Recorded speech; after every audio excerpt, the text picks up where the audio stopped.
Hell's Angel found a little girl buried beneath leaves. Then her hand suddenly moved. The cemetery sat on a low hill outside Millbrook, ringed by old oak trees that had dropped most of their leaves already. Mike Torres knelt on the damp grass in front of a plain gray headstone, his knees popping the way they always did now. 45 years old, and his body reminded him of it every single day. He didn't mind so much. It was the reminder that time kept moving that bothered him. Daniel Torres, the stone read. Beloved brother. Nothing else. Mike had picked those words himself 11 years ago, standing in a funeral home with a lump in his throat the size of a fist, and he still wasn't sure they were the right ones. Danny had been more than a brother. He'd been the only person who never once judged Mike for the leather vest, the tattoos, the roar of a Harley engine that scared off polite company. Danny had just loved him. Simple as that. Mike reached into his jacket pocket and pulled out a single dried flower, a yellow one, brittle and curled at the edges. He'd picked it from the side of the road on his way in, the way he always did. He never brought store-bought flowers to Danny's grave. Danny would have laughed at that, called it fancy nonsense. Before you continue listening, please let me know where in the world are you watching from today. Now back to the story. He laid the flower down gently against the base of the stone. Hey, brother, Mike said, his voice low and rough, the kind of voice that sounded like gravel under a boot. Sorry it's been a while. Things got busy. You know how it is. The wind moved through the oak trees above him, scattering a few more leaves down onto the grass. Mike watched them fall and felt something heavy settle in his chest. I keep thinking about time, he said. How it just goes. You don't feel it moving until you look up, and it's gone, like water through your hands. He shook his head slowly. You'd probably tell me I'm getting soft in my old age. Maybe I am. He was quiet for a long moment, staring at the letters carved into the stone. Then he said the thing he came here to say. The thing he always ended up saying no matter how he tried to talk around it first. I haven't called Elena. His voice cracked just slightly on her name. 11 years now, Danny. 11 years since Carol took her out west, and I let her go without much of a fight. Told myself it was better for her. Better than growing up with a father who smelled like motor oil and spent more nights at the clubhouse than at home. He rubbed a hand over his face, feeling the rough stubble there. Told myself a lot of things to make it easier to swallow. A crow called out somewhere in the branches above him. Mike glanced up at it, then back down at the grave. She'd be 22 now. 22. I don't even know what her voice sounds like anymore. Don't know if she still gets that same laugh Carol used to have, or if she's still scared of thunderstorms like she was when she was little. He swallowed hard. You always said I was too proud for my own good. Guess you were right about that too. He reached out and touched the top of the headstone, his big calloused hand resting flat against the cold stone. I miss you, man. Wish you were here to tell me what to do. You always knew the right thing to say. He let out a breath that turned to fog in the cooling evening air. I'll come back next month, promise.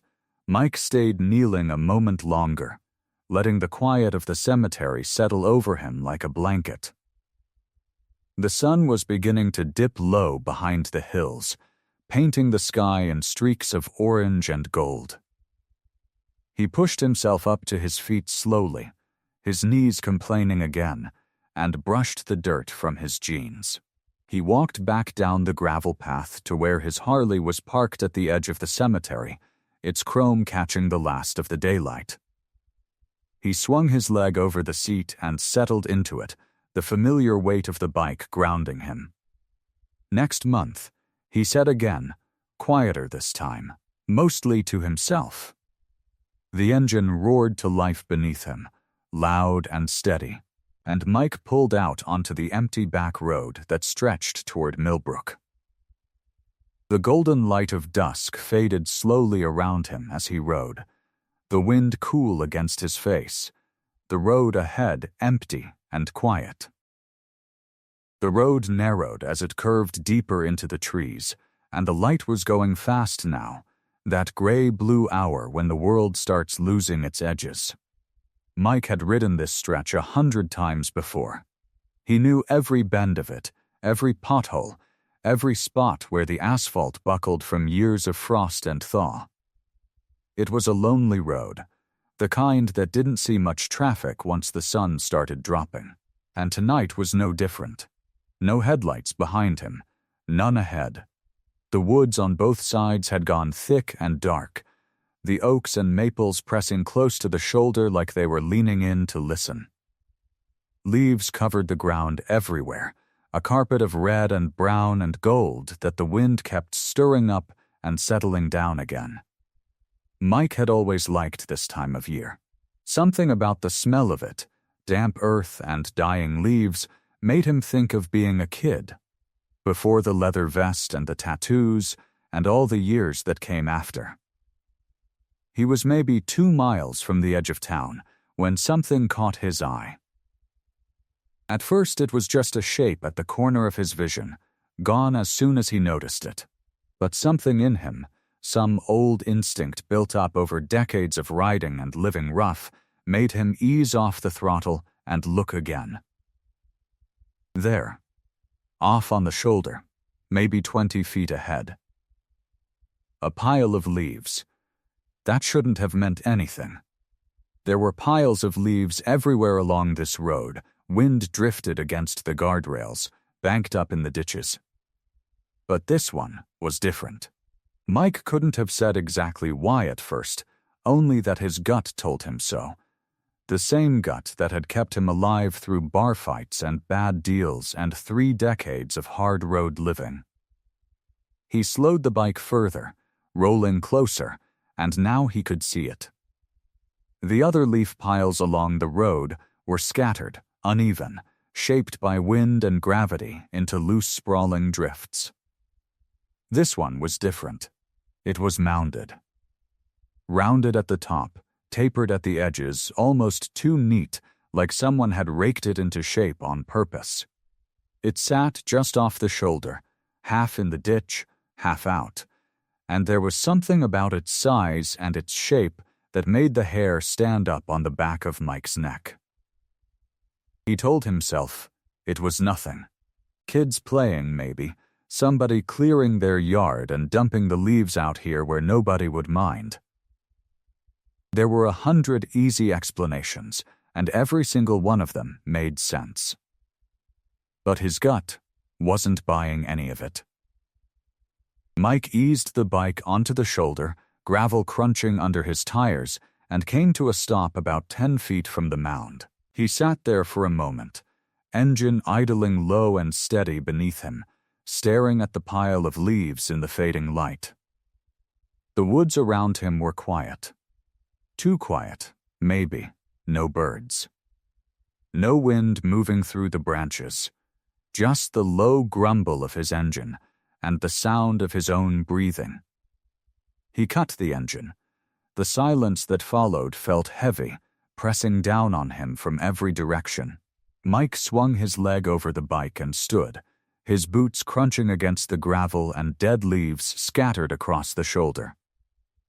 He rubbed a hand over the back of his neck, telling himself again that this was nothing, that he was an old man getting spooked by a pile of leaves in the dark.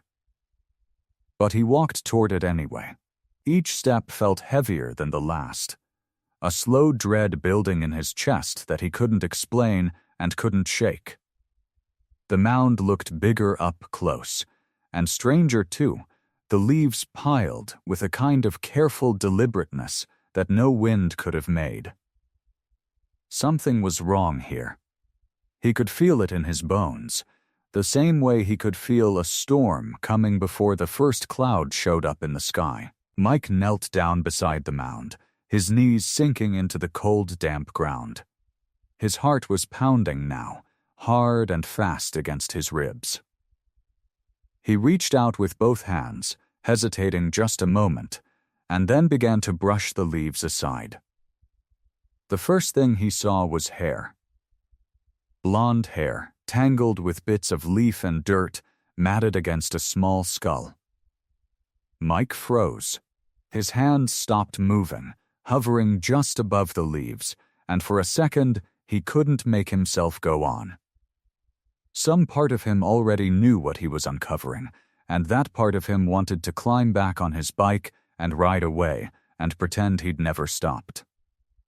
But he couldn't do that. He'd never been able to look away from anything in his whole life. Not the ugly things, not the hard things. And he wasn't about to start now. He brushed the rest of the leaves away with both hands, faster now, his breath coming ragged in his throat. A face emerged. Small, pale, still. It was a little girl, maybe 6 or 7 years old, her skin the color of old candle wax, her lips faintly blue in the dying light. Her eyes were closed. Her arms were folded across her small chest, almost peaceful, like somebody had laid her out with care instead of just dumping her there. She wore a thin pink jacket, soaked through and stained with mud, and her small sneakers were still on her feet, one of the laces untied. "Oh God," Mike whispered. "Oh God, no." His hands were shaking as he reached for her neck, fumbling for a pulse. His fingers felt too big, too clumsy, thick, calloused fingers that had spent 30 years gripping handlebars and throwing punches and holding wrenches, never once trained for something as delicate as this. He pressed against her skin, right below her jaw, and felt nothing. Just cold, damp flesh, still and silent as stone. No, no, no, his voice cracked on the word, and he barely recognized it as his own. "Come on. Come on, sweetheart." He shifted his hand, pressing harder, moving it to a different spot, willing his fingers to feel something they weren't feeling. His mind flashed, unbidden, to Elena, to a memory of her as a baby, small and warm in his arms, her heart beating fast and steady against his palm. He hadn't held his own daughter in over a decade. And now here he was, kneeling in a ditch at the edge of the woods, searching for a heartbeat in a stranger's little girl, terrified he was already too late. "Please," he said, and this time it came out as nothing more than a broken whisper. "Please, please." He leaned down close to her face, turning his head so his ear hovered just above her lips, straining to hear even the faintest breath. Nothing, the silence around them pressed in tighter, suffocating, and Mike felt something crack open in his chest, something raw and terrible that hadn't been touched in years. Then he saw it. Her hand. Small, pale, half buried in the leaves beside her hip. It twitched, just barely. A small flutter of fingers, so faint he almost thought he'd imagined it, but he hadn't. He knew he hadn't, because a second later it happened again, the fingers curling slightly, twitching against the leaves like a bird trying to open its wing. "She's alive." The words tore out of him, raw and desperate. "She's alive. Come on, baby, stay with me." Mike didn't think after that. He didn't call anyone, didn't reach for the phone in his jacket, didn't stop to consider the smarter thing, the safer thing. All he could think about was getting her someplace warm. Someplace with doctors and machines and people who knew how to save a life. He scooped her up in his arms, her small body shockingly light against his chest, and shrugged out of his leather vest one, armed, wrapping it around her like a blanket, tucking it close around her thin shoulders. "I got you," he muttered, pressing her against his chest as he stood, his knees screaming in protest.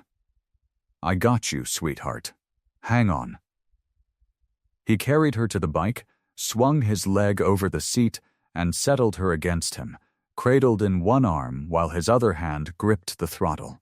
The engine roared to life beneath him, shattering the silence of the woods, and Mike gunned it hard, tires spitting gravel as he tore back onto the road, racing toward Millbrook General as fast as the old Harley would carry them both.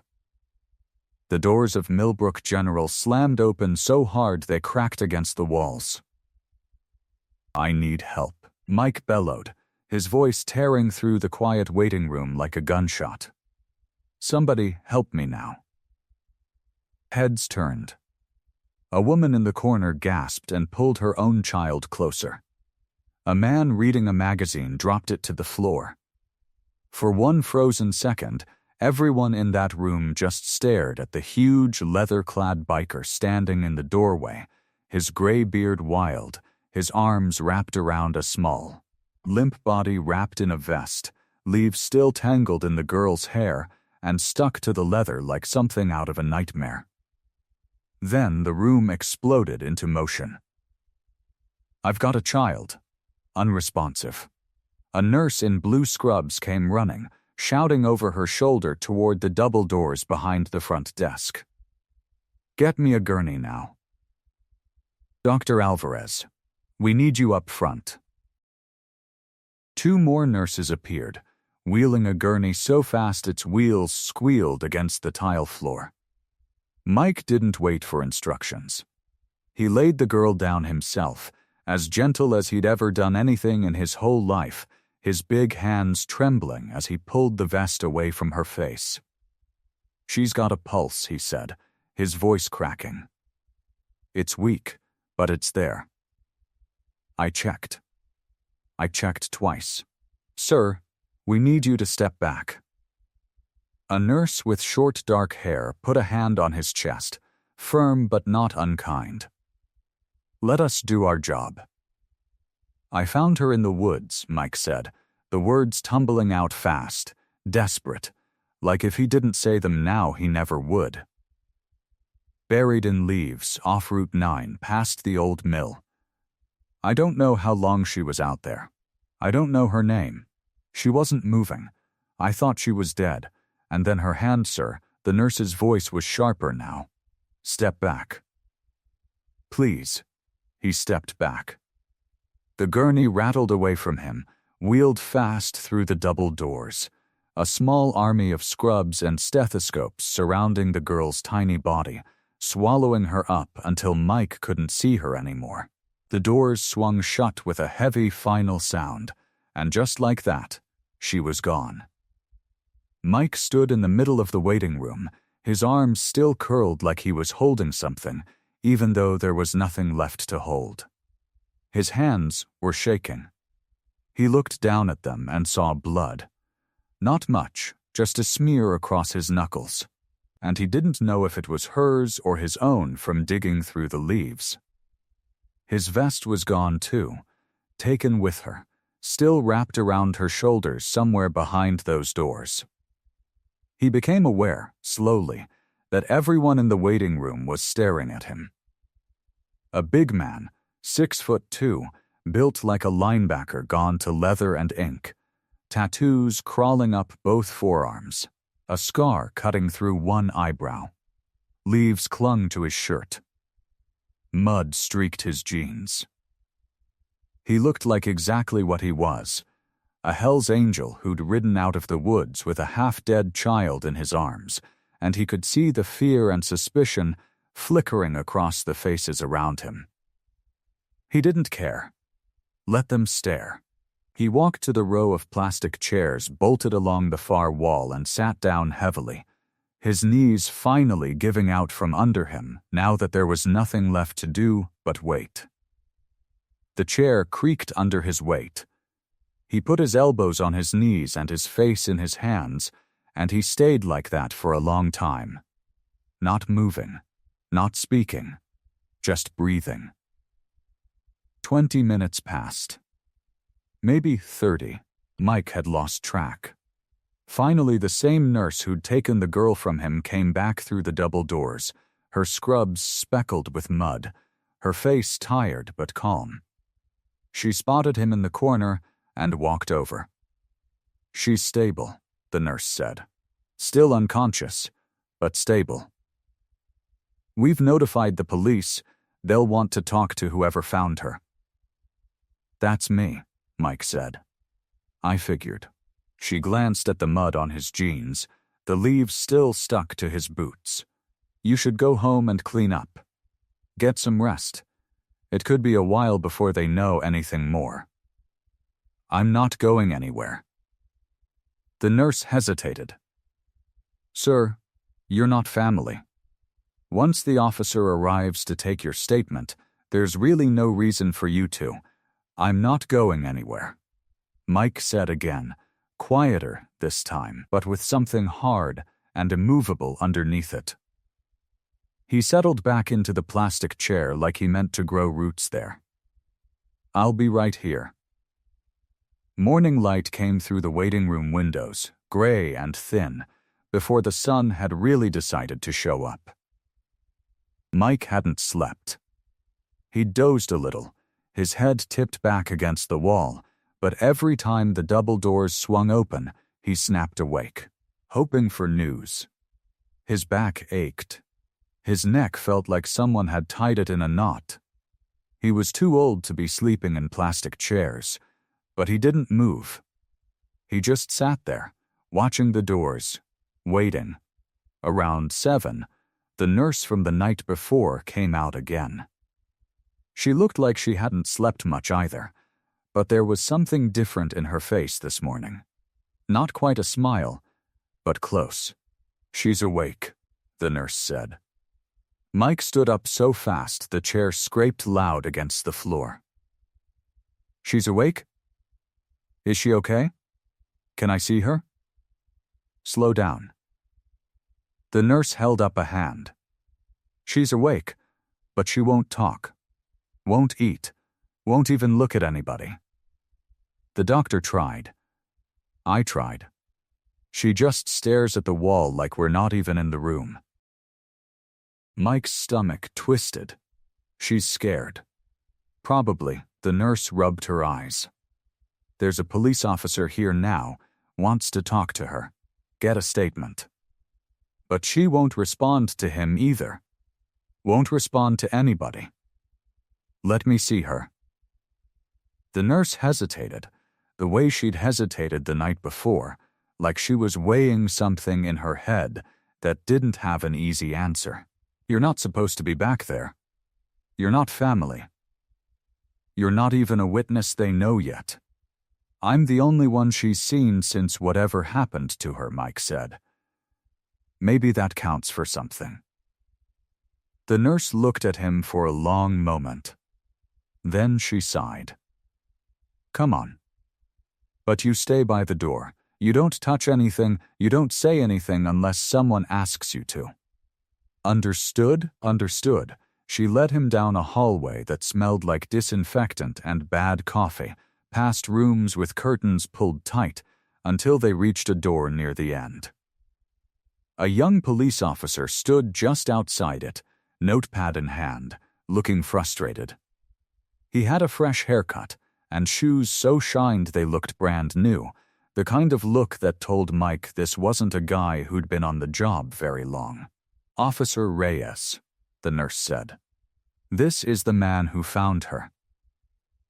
Reyes turned, and Mike watched him do the same thing everyone else had done since he'd walked into that hospital, the quick once-over, the flicker of judgment behind the eyes. Big biker. Tattoos, leather vest, borrowed back from the nurse's station, still faintly smelling like the woods. Reyes didn't say anything about it, though. He just nodded, professional, and turned back toward the room. "She won't say a word," Reyes said, mostly to the nurse. I've asked her name 3 times. Asked if she remembers what happened. Nothing. She just stares. Mike looked past him, through the open doorway. The girl was sitting up in the hospital bed, tiny against the white sheets, an IV taped to the back of her hand. Her hair had been washed, the leaves and dirt gone, and somebody had put her in a hospital gown covered in little cartoon stars. She looked even smaller now than she had in the woods, if that was possible. Her eyes were open, but they were fixed on some spot on the wall, empty and far away, like she wasn't really in the room at all. "I can tell you what I saw," Mike said quietly. "How I found her. Where. What I did." Reyes flipped to a blank page. "Go ahead." Mike kept his voice low, kept his eyes on the girl even as he talked, describing the mound of leaves that looked wrong, the way his gut had told him to stop the bike, the moment he'd uncovered her face and thought for one terrible second that he was too late. And that was when it happened. The girl's head turned. Slow, like it cost her something. Her eyes, glassy and distant a second ago, locked onto Mike's face and stayed there. Then her hand, the one without the IV, lifted off the blanket, trembling, fingers stretching out toward the doorway. Toward him. The nurse's mouth fell open. She looked from the girl to Mike, and back again, and something shifted behind her eyes. Some rule she'd been holding on to all night, quietly, coming undone. Mike came back the next morning, and the morning after that, because there was nowhere else he wanted to be. The chair by the door became his spot. It was a stiff plastic thing, the kind that made his back ache after 20 minutes. But he didn't care. He'd sit there for hours, hands folded in his lap, saying nothing unless she looked his way. The staff didn't love it. He could tell that much from the way they whispered by the nurse's station, glancing over at him like he was a stray dog that had wandered into the wrong building. But nobody told him to leave. Not yet. The girl, the doctors still didn't have a name for her, spent most of that first day curled on her side, facing the window, her back to the room. When the nurse came in to check her IV, she flinched so hard the machine beside her beeped in protest. When the doctor tried to ask her simple questions, "Does anything hurt? Can you tell me your name?" she pulled the blanket up over her nose and didn't answer. But when Mike was in the room, something in her shoulders loosened. Not much. Just enough that Mike noticed it, the same way he noticed a change in engine sound before anybody else on a ride. A small thing most people would miss. By the second day, she'd stopped flinching when he walked in. She still wouldn't look at him straight on, but her eyes tracked him across the room, quiet and watchful, like she was making sure he was really there. "Morning," Mike said each time, keeping his voice low and even, the same tone he'd use on a nervous animal. "Just gonna sit here a while if that's all right." She never answered. But she never told him to go, either. Miss Patterson showed up that afternoon, a tired-looking woman with reading glasses pushed up into gray hair and a stack of folders under her arm. She was the hospital's social worker, and from the second she stepped into the hallway, Mike could tell she was the kind of person who followed rules because rules kept kids safe, and she wasn't about to bend that just because a man in a leather vest had a sad story. Mr. Torres, she said his name like she'd looked it up already, which she probably had. "I need to ask you some questions. Go ahead." "You understand you have no legal relationship to this child?" "None. You found her, and that was, I'm sure, very brave of you. But that does not give you rights to her care, her information, or her time." "I understand that." Then you understand why I have concerns about you sitting in her room for hours at a stretch." Mike looked past her, through the window in the door, at the small shape curled under the blanket. "She doesn't talk to anybody but me. Not because I'm special. Because I was there. I'm the last thing that happened to her that wasn't bad." Patterson's mouth tightened, but she didn't have a quick answer for that. "I'm not asking for anything," Mike said. "I don't want custody. I don't want a reward. I don't want my name in the paper. I just want her to know somebody's not going to disappear on her." Patterson studied him a long moment, the kind of look that weighed a person all the way down. "1 hour a day," she said finally. "Supervised. If she says one word to anybody else, we revisit this." Mike nodded. It wasn't much, but it was something. On the third day, he came in and took his usual seat, and the girl was sitting up already, tray of untouched breakfast pushed to the side, picking at the edge of her blanket with small fingers. "Morning," Mike said, easing into the chair. Her eyes lifted to him, held there, and then, so quiet he almost missed it, she spoke. "Daisy," Mike went still. "What was that, sweetheart?" "My name," she whispered. "It's Daisy." Something in his chest cracked open, warm and aching all at once. "Daisy," he repeated, like he was setting the word somewhere safe. "That's a real pretty name." She looked at him for a long moment, her small face pale against the pillow, and then she reached out, quick, before she could think better of it, and grabbed a fistful of his leather vest sleeve, gripping it tight. "Don't leave," she whispered. "Please, don't leave." Mike put his big scarred hand over her small one. "Careful, gentle, I'm not going anywhere, Daisy. I promise you that." Officer Reyes came in quiet, like Mike had asked him to. He was young, maybe 30, with a clean shave and a uniform that still looked new even though he'd worn it for 2 years. He took off his hat when he stepped through the door, which Mike noticed and respected. Miss Patterson followed behind him, folders pressed to her chest like armor, and found a spot against the far wall where she could watch without hovering. Daisy's eyes went wide and scared the moment she saw the uniform. Her small hand found Mike's sleeve again, gripping it the way she'd learned to grip it these past 3 days, like it was the one solid thing in a world that kept shifting under her feet. "It's all right," Mike said, keeping his voice low and steady. "This is Officer Reyes. He's a good guy.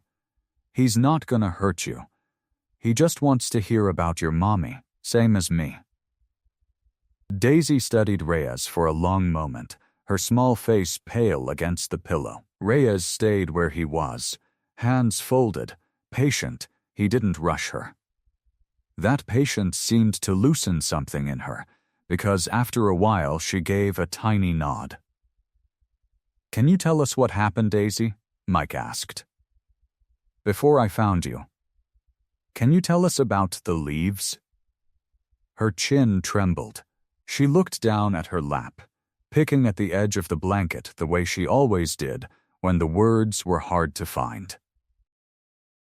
"Mommy said run," she whispered. "We were running in the woods. It was dark and cold and my shoes came off, but Mommy said, 'Don't stop, just run.'" Mike's hand tightened gently around hers. He didn't say anything. He let her keep going. "Daddy Ray was chasing us," Daisy said, her voice getting smaller. "He had a knife. I saw it shine when the moon came out. Mommy was crying, but she wasn't stopping either." Miss Patterson's pen had gone still against her folder. Reyes kept his eyes on Daisy, gentle, steady, like Mike had taught him without meaning to. "We got to the leaves," Daisy said. Mommy said get down right now, and she started putting leaves on me. Lots of leaves. I told her I was scared and she said, "Baby, you have to be so quiet. Quieter than you have ever been. No matter what you hear, no matter how long it takes, you stay still and you stay quiet until I come back for you." Daisy's breath hitched. Mike could feel her hand shaking under his. "I heard yelling," she said, "far away. And then I didn't hear anything. It got so quiet. I wanted to look, but Mommy said don't, so I didn't. I just stayed there. I stayed there and stayed there, and it got so cold, and I couldn't feel my hands anymore." The room had gone silent except for the soft beep of the monitor beside her bed. Reyes hadn't moved. Patterson had lowered her folder to her side without seeming to notice she'd done it. "I waited," Daisy said, and her voice cracked wide open, the words tumbling out now like something dammed up too long. "I waited and I stayed quiet just like she said, and I didn't move, I promise I didn't move, but she didn't come back. She said she'd come back, and she didn't come back, and she didn't come back, and she didn't come back." The sobs broke loose all at once, her small body curling forward, and Mike was there instantly, pulling her into his arms, leather vest and all, letting her cry into his chest the way she'd cried into it on the back of his bike 3 nights ago. "She didn't come back," Daisy wept, the words muffled against him now. "Is my mommy dead? Is my mommy dead, Mike?"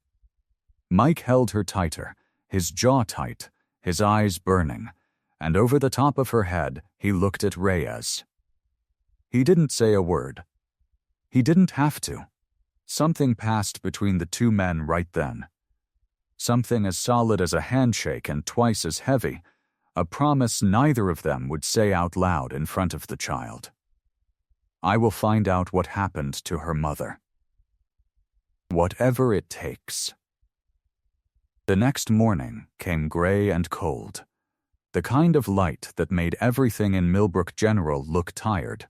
Mike had slept maybe 2 hours on a plastic chair in the family waiting area, his neck stiff, his back aching from a night bent at angles no 45-year-old body should bend at. He'd showered in the locker room the hospital staff pretended not to notice him using, changed his shirt, and gone straight back to the hallway outside Daisy's room. Because that was where he needed to be. That was where he was standing when he heard his name through the door of the small conference room down the hall. The door wasn't shut all the way. "Miss," Patterson's voice carried, clipped and careful, the voice of someone reading from a mental checklist. "I understand the child has formed an attachment," she was saying. "But we have to think about precedent here. He's not family. He's not a licensed caregiver. He's a member of a motorcycle club with, from what I understand, a documented history of arrests among its members." A man's voice, older, belonging to someone in a suit, Mike guessed one of the hospital administrators, answered, "Arrests for him personally?" "No," Patterson admitted. "Nothing on his record beyond some minor incidents years back. But the optics of allowing a Hell's Angel unsupervised access to a traumatized 7-year-old, we could face serious liability questions. Not to mention what it looks like to the board." Mike stood very still in the hallway, his arms crossed over his chest, staring at a water stain on the ceiling tile like it might tell him something. His jaw worked. He'd been called worse things than a liability question in his life, but hearing it said so plainly, so coldly about the only thing that mattered to him right now, it landed different. It landed low, in his gut, right where the shame always lived. With respect, Riaz's voice cut in, calm but firm. I was in that room yesterday. That little girl has been through something no kid should survive. She hasn't spoken more than 10 words total to anyone else on this staff. She spoke for 20 minutes straight yesterday, and it was because Mike Torres was holding her hand. I don't doubt his impact, Patterson said. I'm questioning whether it's appropriate or sustainable. What happens when the investigation closes? What happens if her mother never turns up and this man has become the center of her entire world? What happens, Reyes said, is she has one person on this earth right now who makes her feel safe. You want to take that away from her because of what he wears on his jacket? There was a silence. Mike closed his eyes. We have no other family leads, Reyes went on. Quieter now. No father listed. Grandparents we can't locate. Kessler's not exactly going to hand over next of kin information, and if Sarah Whitfield is out there somewhere, hurt, scared, the last thing that little girl needs is to lose the one thread of stability she's got left. I'm not saying give him custody. I'm saying let him visit. Supervised. Documented as a support person while we work the case. Another pause stretched out, long enough that Mike almost walked away, almost told himself he didn't need to hear the rest, that he already knew how these things went for guys like him. Then the administrator's voice, tired, resigned. Ms. Patterson. What's your professional read? Not your concern about optics. Your read on the child. There was a long breath before Patterson answered. Her vitals stabilized within an hour of his arrival 3 nights ago. She's eating again, for him. She hasn't had a single episode of screaming when he's in the room, and she's had 4 when he's stepped out. A pause. My professional read is that removing him would be a setback, possibly a serious one. Then we allow supervised visitation, the administrator said. Extended hours. Officer Reyes coordinates with the investigation. Miss Patterson, I want documentation on every visit. Mike heard chairs scraping back. He straightened up fast, wiped his palms on his jeans, and by the time the door opened and Reyes stepped out, Mike was standing there like he hadn't heard a word, like his chest wasn't still tight with something he didn't have a name for. Torres, Reyes said, and there was the smallest trace of a smile at the corner of his mouth. Looks like you're sticking around. Mike didn't get to the clubhouse until almost 4 that afternoon. He'd meant to go straight home to shower for real, sleep in an actual bed, but instead he found himself pointing his bike toward the old warehouse on Route 9, where the Iron Souls MC had set up shop 15 years back. Something in him needed to see his brothers, needed to say the words out loud to people who wouldn't judge him for them. The clubhouse looked the same as it always did. A squat cinder block building with a faded sign out front. Motorcycles lined up like soldiers, the smell of motor oil and old leather hanging in the air the second he walked through the door. Preacher was at the bar, going over receipts with a pair of reading glasses pushed down his nose, looking more like an accountant than the president of an MC. Rico was at the pool table, missing an easy shot because he was too busy running his mouth at Boone, who sat in the corner cleaning a carburetor part with a rag. They all looked up when Mike walked in. There he is, Rico said, straightening up. Man went missing 3 days ago. We were starting to think you rode off to Mexico without us. Mike didn't smile. He pulled a stool up to the bar and sat down heavy, like his body had finally remembered how tired it was. Found a little girl, he said, off Route 12, near Millbrook. Buried under a pile of leaves. The room went quiet. Preacher took his glasses off slow. Mike told it all. The mound that looked too neat. Digging with his bare hands, sure he'd found a body. The twitch of her fingers. The ride to the hospital with her wrapped in his vest, her tiny chest barely moving against his. He told them about the hospital. The 2 nights on a plastic chair. Daisy's silence, and then her voice, small and shaking, telling him about her mommy hiding her, about Daddy Ray with the knife.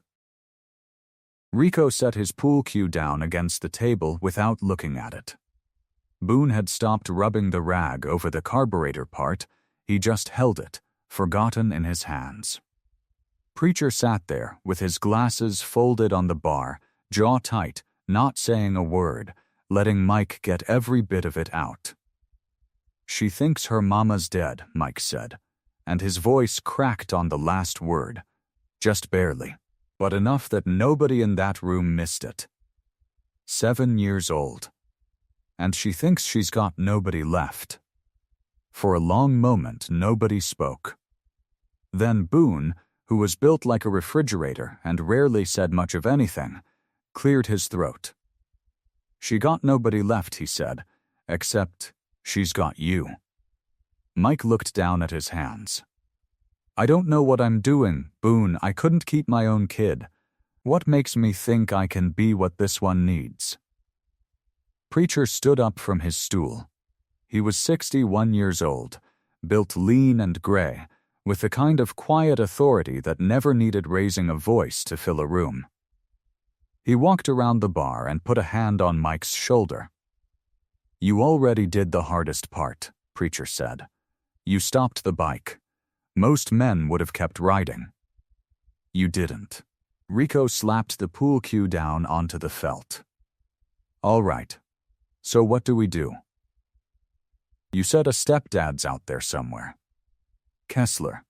That mama might still be alive someplace. Hurt, scared. We got people. Mike, I still got guys I ran freight with who know every truck stop and flophouse between here and 3 states over. Somebody's seen something."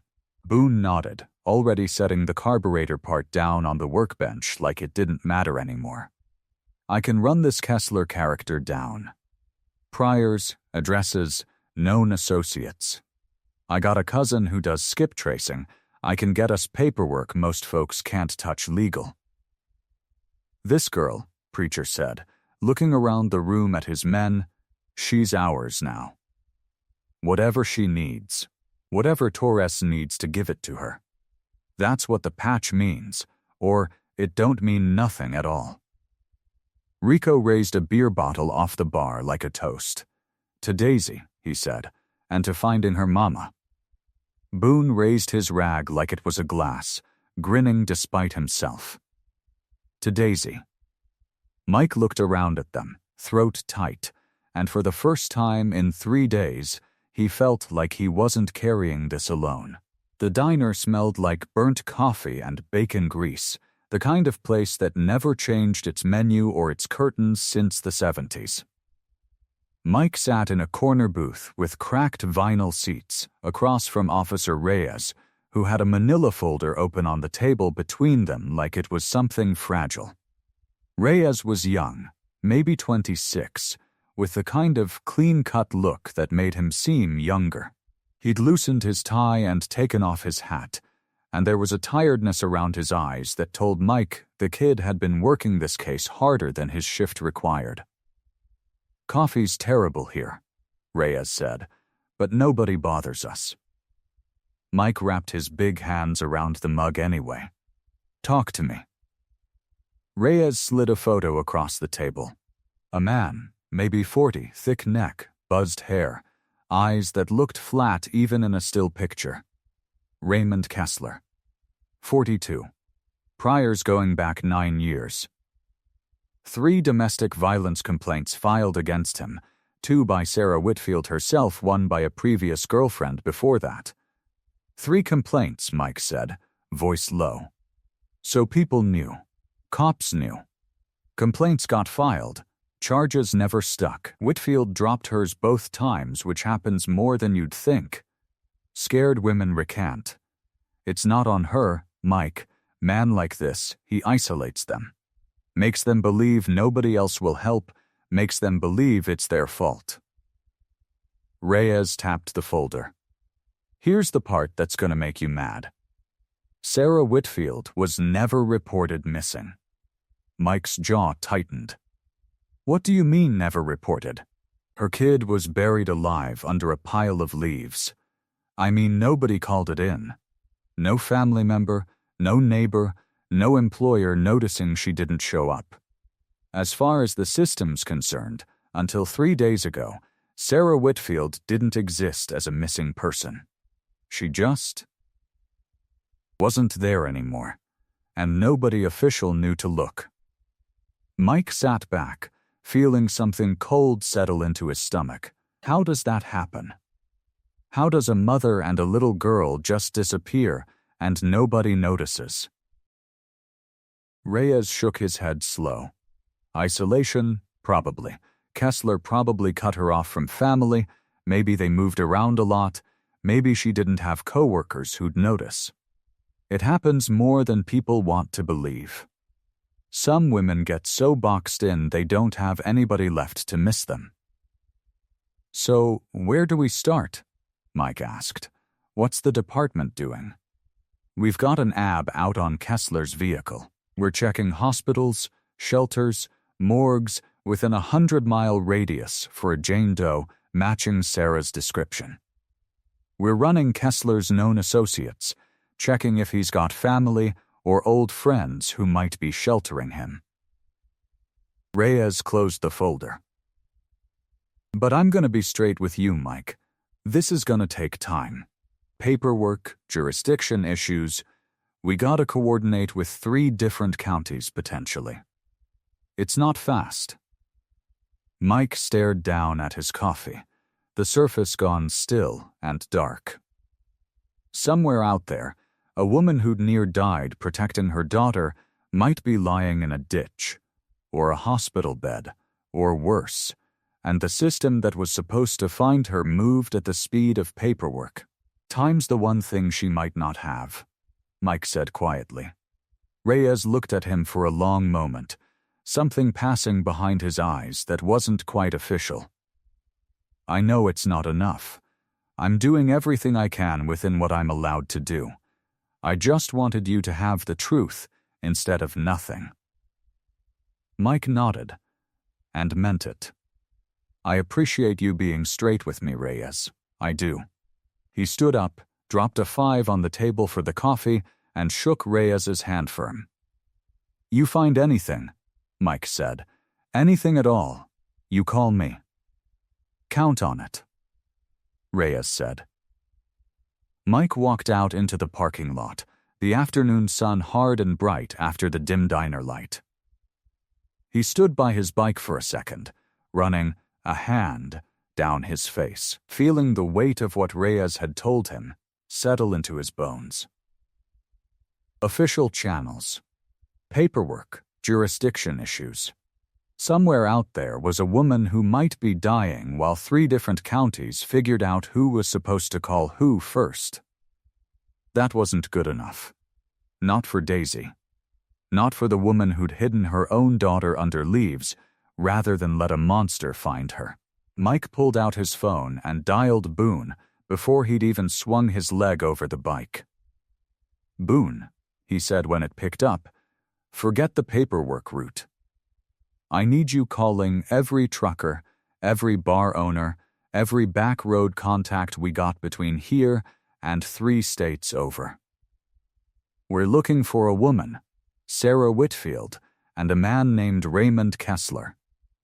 Somebody's seen something. Somebody always sees something. Every day that week, Mike showed up at the hospital around 2 in the afternoon, right after Daisy's lunch tray got cleared away. He never came empty-handed. Monday it was a stuffed rabbit, soft and floppy, with one ear that stuck up crooked. Daisy named him Lopside right away and wouldn't let go of him even during her checkups, tucking him under her chin while the nurses checked her heart rate. Tuesday it was a coloring book with horses on the cover, because Daisy had mentioned once, so quiet Mike almost missed it, that she liked horses. Wednesday he brought a deck of cards, worn soft at the edges from years in his own saddlebag, and taught her how to play Go Fish. "You're cheating," Daisy said Thursday afternoon, squinting at him over her cards. "Big Mike Torres does not cheat," Mike said, trying to keep a straight face. "You do too. You keep looking at my cards." "That's called strategy. Kid," she threw a pillow at him, which for a girl who wouldn't speak a week ago felt like a miracle wrapped in goose feathers. Mike caught it and set it gentle beside her, and something in his chest went warm and tight at the same time. The room had changed too, over the days. Somebody, probably one of the nurses who'd gone soft on Daisy same as everybody else, had taped her horse drawings to the wall by the window. There was a small pile of stuffed animals growing on the windowsill, gifts from Rico and Boone and the others, each one a little rougher looking than Mike's, like they'd been picked out fast and nervous by men who didn't buy toys often. Daisy called them all her angel's presents. It was Thursday, with the late afternoon sun slanting gold through the blinds, that she started talking about her mother without Mike even asking. "Mommy used to make pancakes shaped like animals," Daisy said, not looking up from the cards in her hands. She wasn't very good at it. They mostly looked like blobs. But she'd tell me they were whatever animal I wanted, so a blob would be a dinosaur if I said so. Mike kept his voice easy, careful not to spook the moment away. "Sounds like your mom's got a good imagination. She used to sing to me too, when it was storming outside, and I got scared. She'd sing this song about a little boat that always finds its way home, no matter how big the waves get." Daisy's fingers stilled on her cards. "I haven't heard it since she went away." "You will again," Mike said. "I promise you that." Daisy looked up at him then, her eyes searching his face the way kids do when they're deciding whether to believe a grown-up. Whatever she saw there seemed to satisfy her, because she nodded and went back to sorting her cards. They played another round, Daisy winning fair and square this time, crowing about it loud enough that a nurse popped her head in to check everything was all right. Mike waved her off with a grin, and the nurse left shaking her head, the way most of the staff did around him these days, somewhere between amused and touched. It was near the end of visiting hours, the light gone soft and orange outside the window, when Daisy set her cards down and looked at him with the kind of directness only a 7-year-old can manage. "Mike," she said, "do you have kids?" The question landed in Mike's chest like a fist he hadn't braced for. He felt his jaw tighten before he could stop it, felt the old familiar ache rise up from somewhere he usually kept it buried. "Yeah," he said finally, voice quieter than he meant it to be.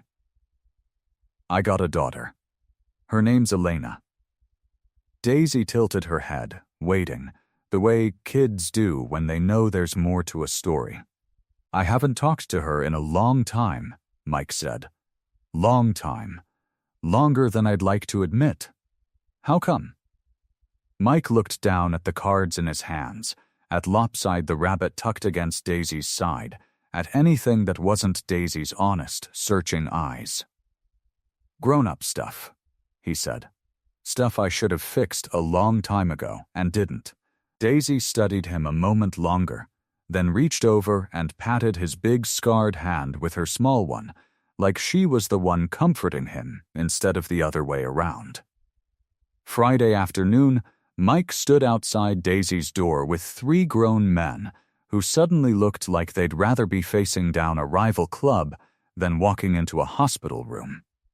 "You sure about this?" Boone asked, tugging at the collar of his leather vest like it had gotten tighter. Boone was a mountain of a man, arms covered in faded ink, a beard that hadn't seen scissors in a decade. He looked like the kind of man mothers pulled their kids away from on the street. "She asked for you," Mike said. "All of you. Been asking all week who her angels were. Wanted to meet the rest of you proper." Rico shifted his weight, holding a stuffed bear so small it looked lost in his big calloused hands. "What if we scare her?" "You let me worry about that," Mike said, and pushed open the door.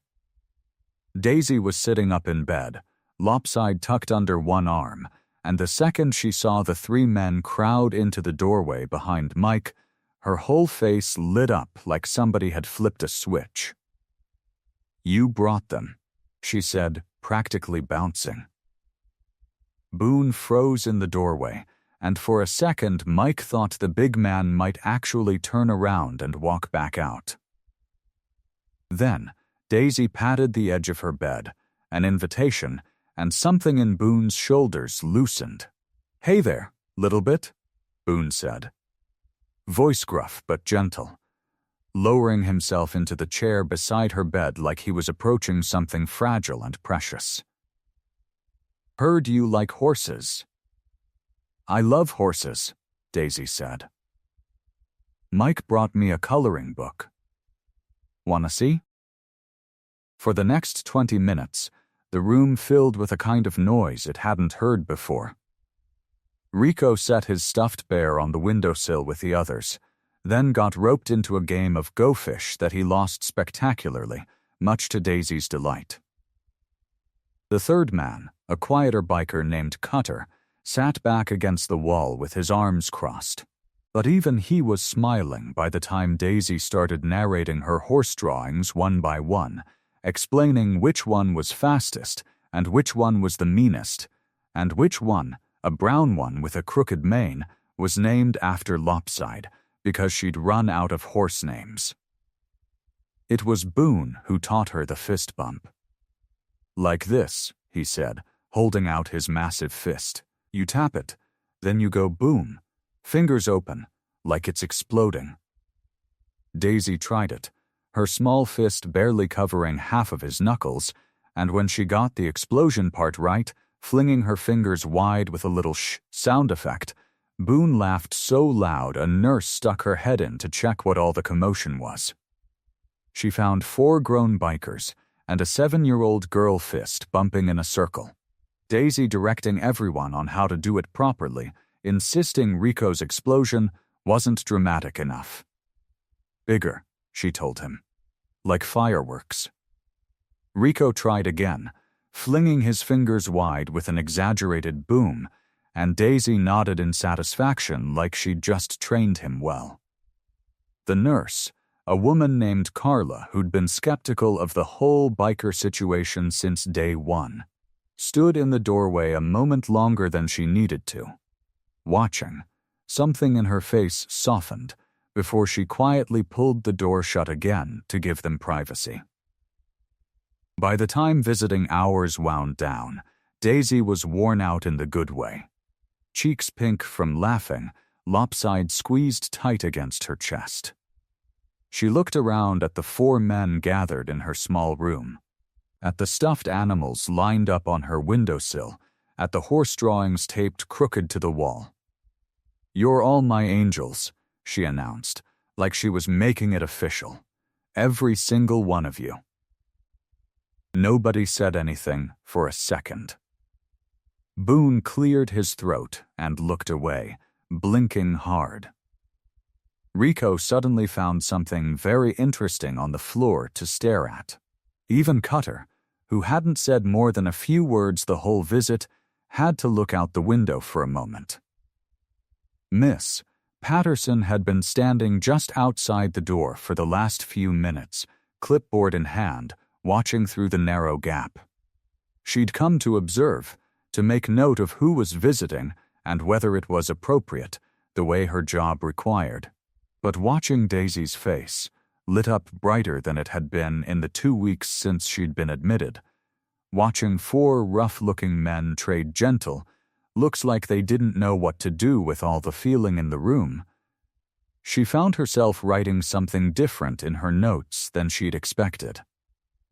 She closed her clipboard, made a note to expand visitation privileges for the Iron Souls MC, and walked back down the hall with the faintest, unguarded smile on her face.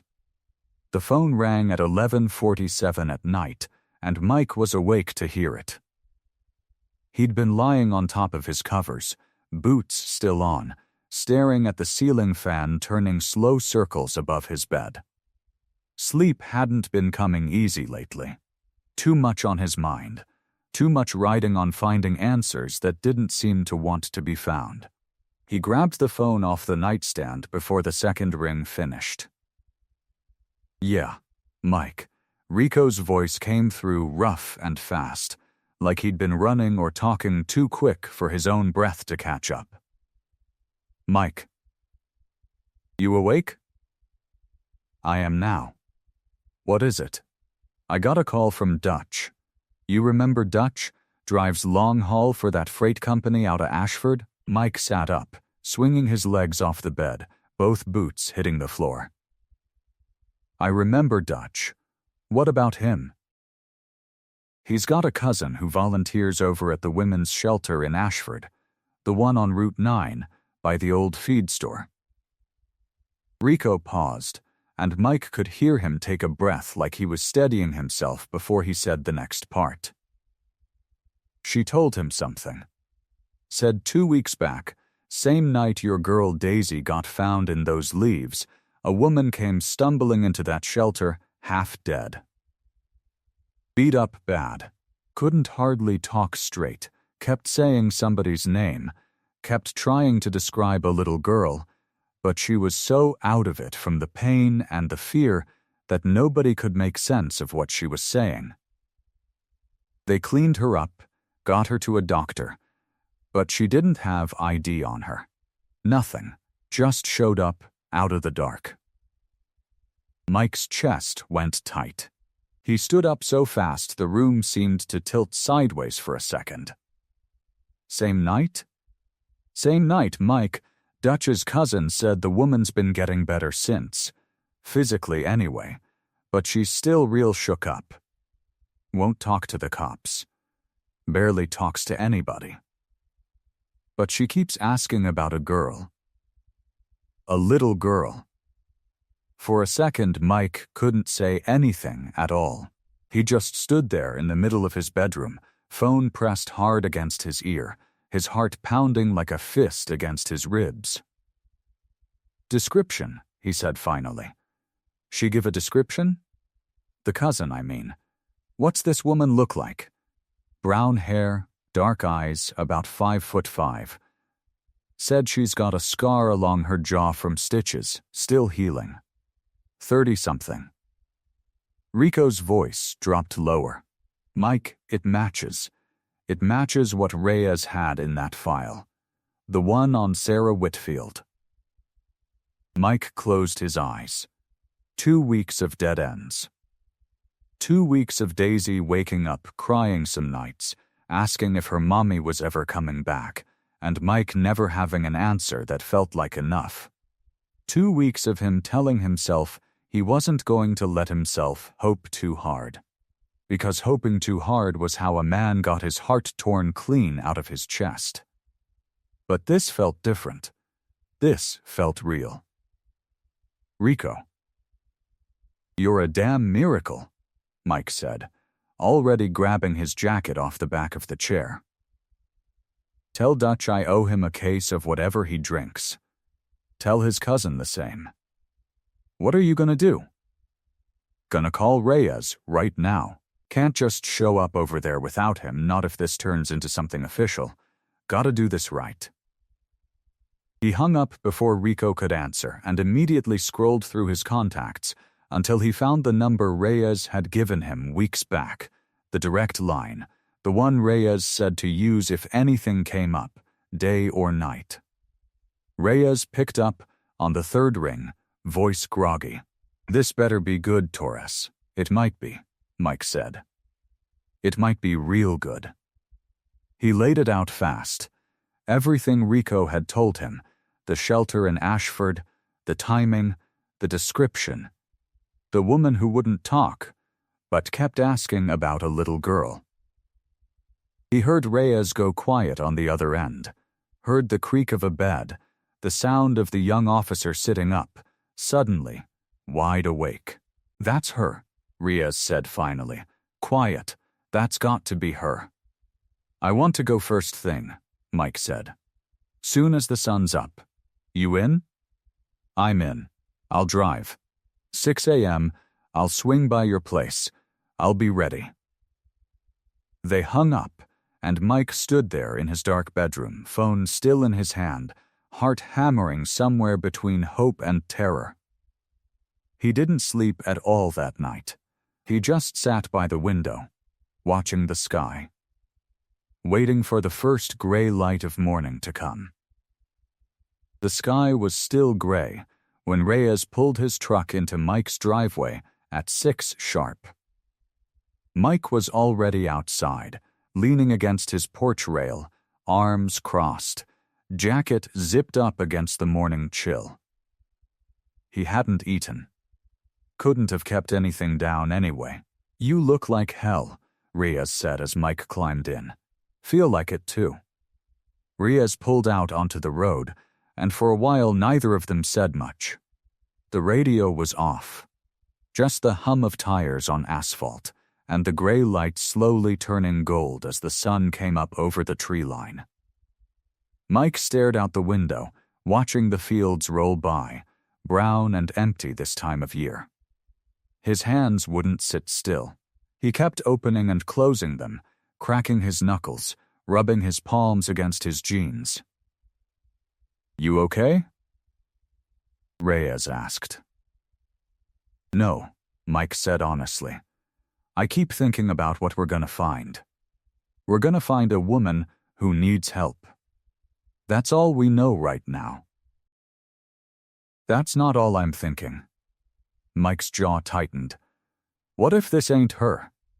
What if it's some other beat-up woman with brown hair and a scar, and we drove all this way for nothing?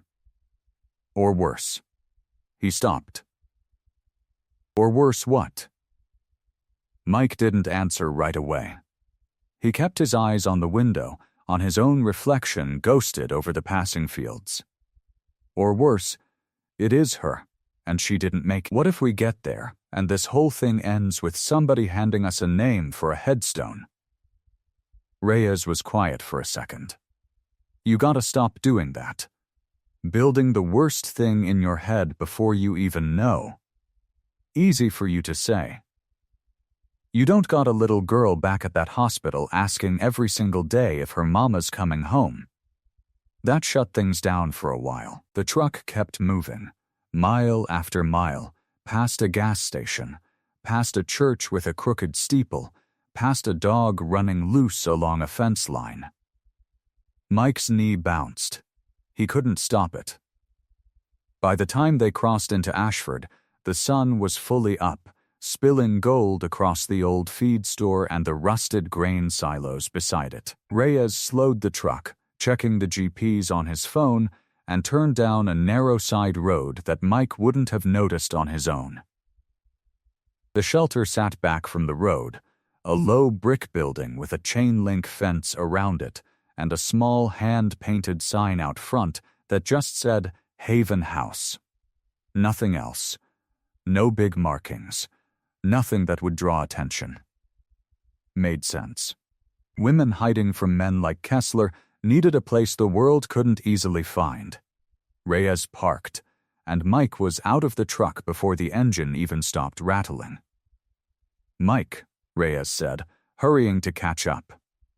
"Let me do the talking first.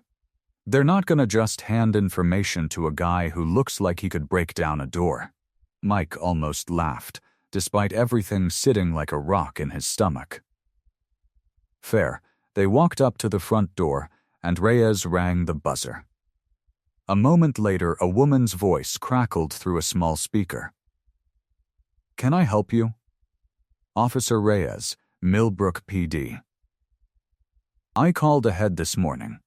We're looking into a woman who might have come in a couple weeks back. There was a pause, then a buzz, and the door unlocked. Inside, the shelter was warmer than Mike expected.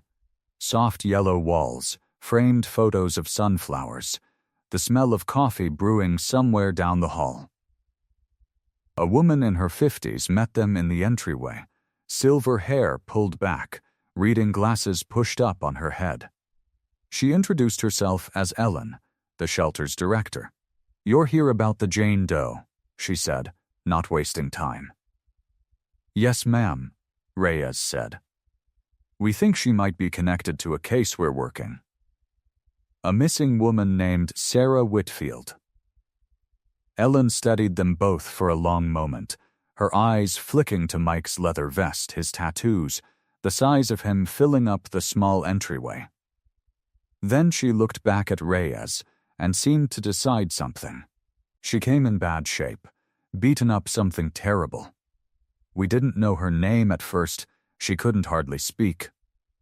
She's been healing here since, slow going, but she's still with us. Ellen's voice softened. "She's down this hall. I'll take you to her room." Mike's heart slammed against his ribs as they followed her down the narrow hallway, past closed doors, his boots heavy on the worn carpet. Every step bringing him closer to an answer he'd been chasing for 2 weeks straight.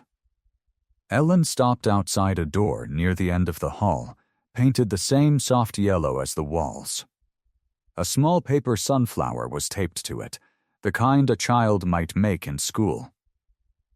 She knocked twice, gentle, and pushed it open without waiting for an answer. "Sarah, you've got some visitors." The room was small but bright morning light coming through a window with white curtains. A woman sat propped up in bed, a blanket pulled over her legs. Her face was still marked with fading bruises, yellow and green around one eye, a healing cut along her jaw. Her arm was in a sling. But her eyes, when they lifted to the doorway, were sharp and alert, and they went wide with fear the second they landed on Mike. She flinched back against the pillows, her good hand grabbing the blanket like a shield. "It's okay," Reyes said quickly, stepping forward, hands open. "Ma'am, I'm Officer Reyes, Millbrook PD.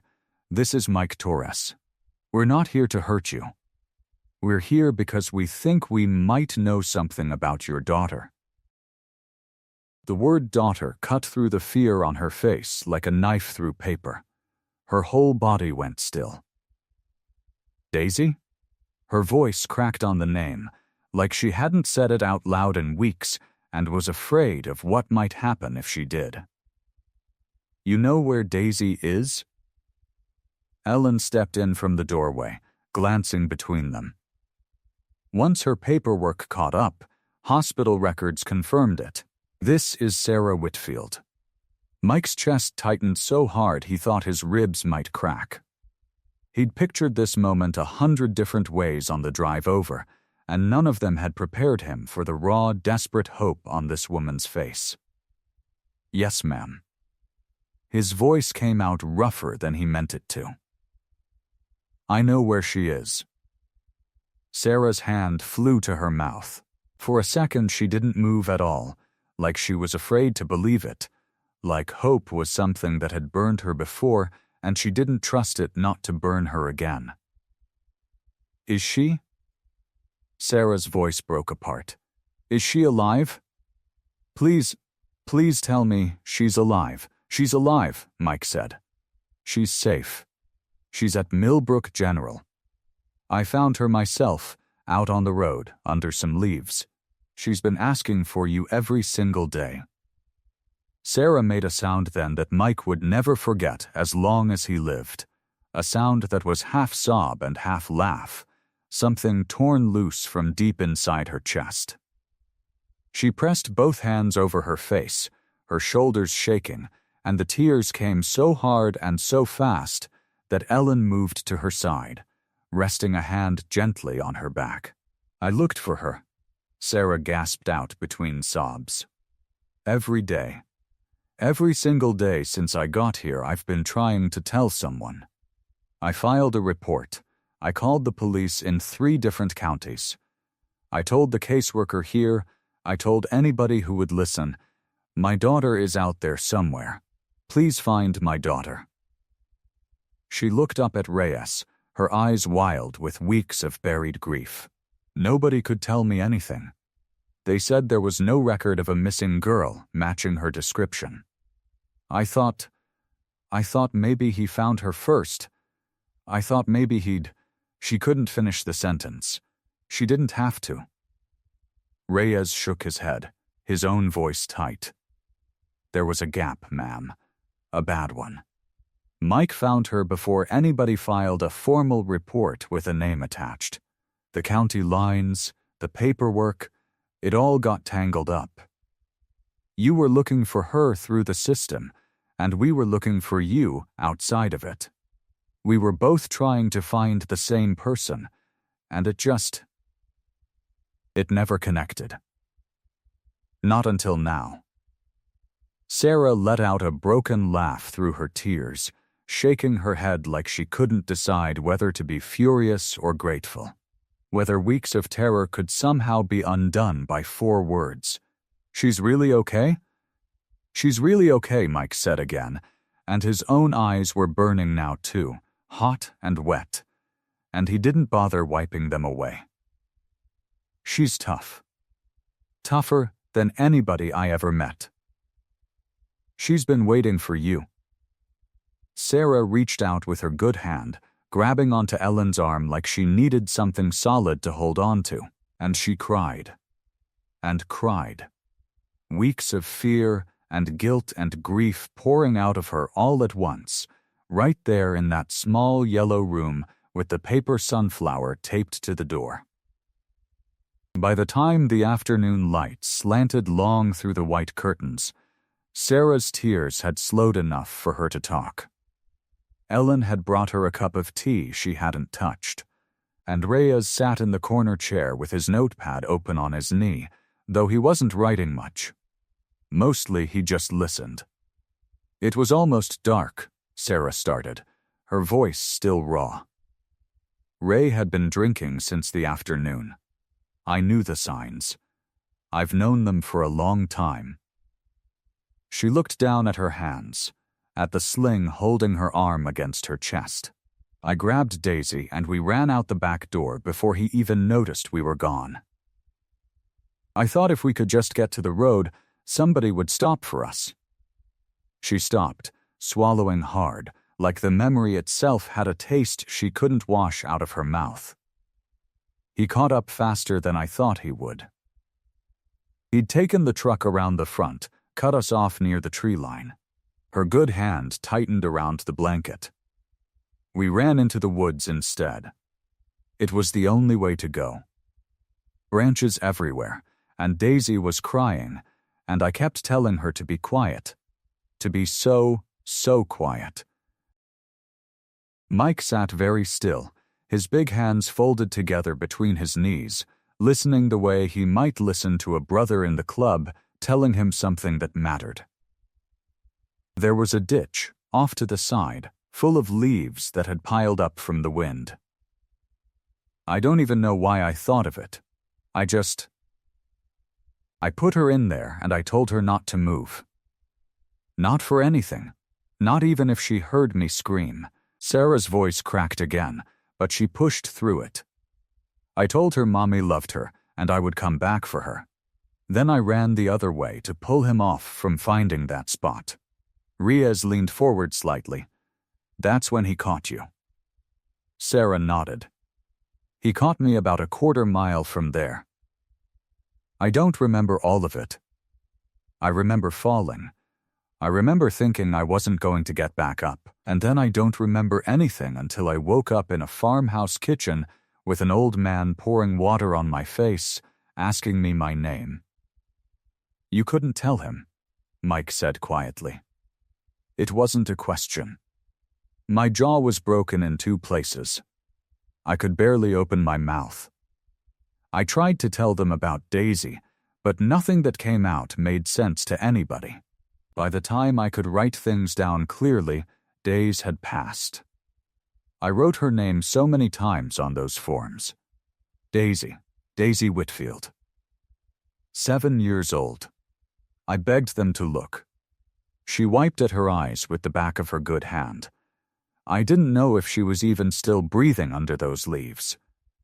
I didn't know if I'd killed my own daughter by hiding her instead of running with her. You saved her, Mike said, and his voice came out steadier than he expected. If you'd run together, he might have caught you both. She's alive because of what you did that night.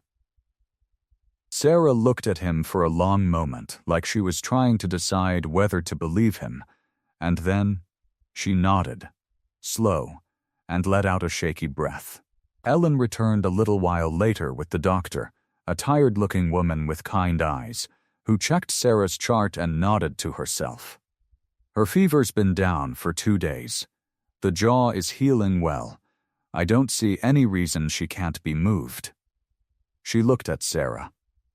We'll arrange the transfer to Millbrook General for tomorrow morning. Sarah closed her eyes and pressed her good hand against her mouth, breathing out slow, like she was trying to hold herself together with just her own hands.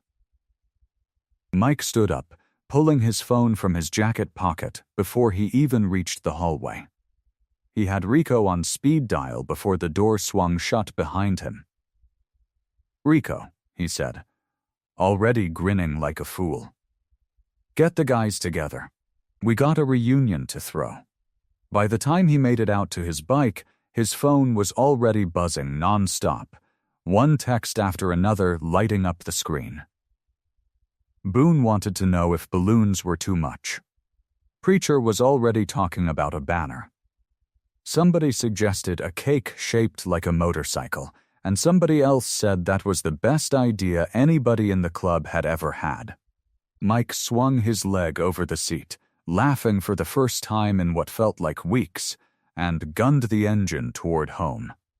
The morning sun poured through the windows of Millbrook General like it had somewhere to be. Mike had been up since 5, and by 6:30, the family lounge on the 3rd floor looked like a flower shop had gotten into a fight with a hardware store, and both had lost. Boone stood on a wobbly step stool, taping the last corner of a banner to the wall. It stretched the whole width of the room, painted in bright blue letters that Preacher had done himself the night before, hunched over a bedsheet at the clubhouse table with a paintbrush that was really meant for touching up motorcycle frames. "Welcome home, Sarah," it read, with a little painted daisy in the corner because Rico said it wouldn't feel right without one. "Careful with that tape," Rico said, holding a bucket of white and yellow flowers he'd bought out at the grocery store on Route 9. "Ellen said we can't mess up the paint on the walls or she'll have my head." "Your head's not worth much to begin with," Boone said, grinning down at him from the stool. The rest of the guys filtered in over the next half hour, big men in leather vests, carrying balloons that looked comically small in their hands, some of them holding trays of donuts because somebody figured a party needed donuts even if it was 7 in the morning. Ms. Patterson stood near the door with her arms crossed, but there was a small smile tugging at the corner of her mouth that she didn't seem to want anybody to notice.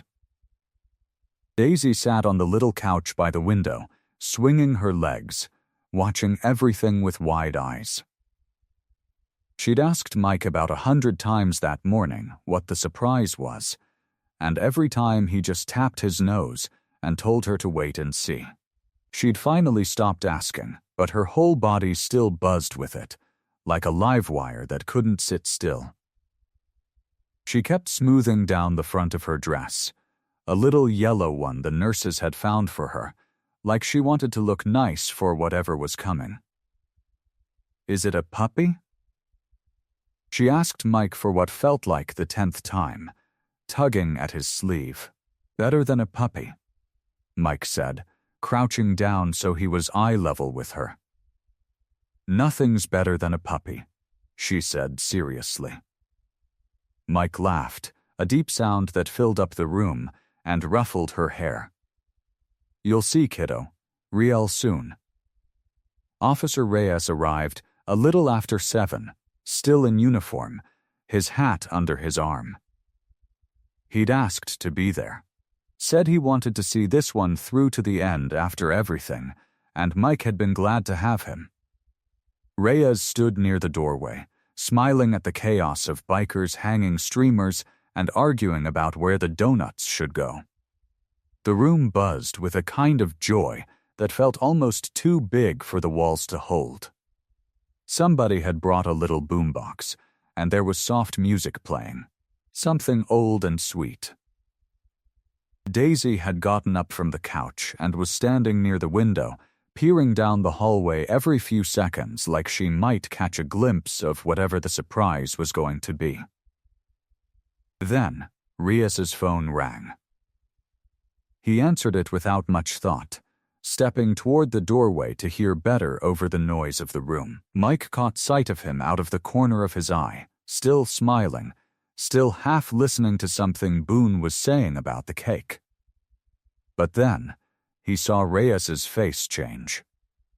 It happened fast.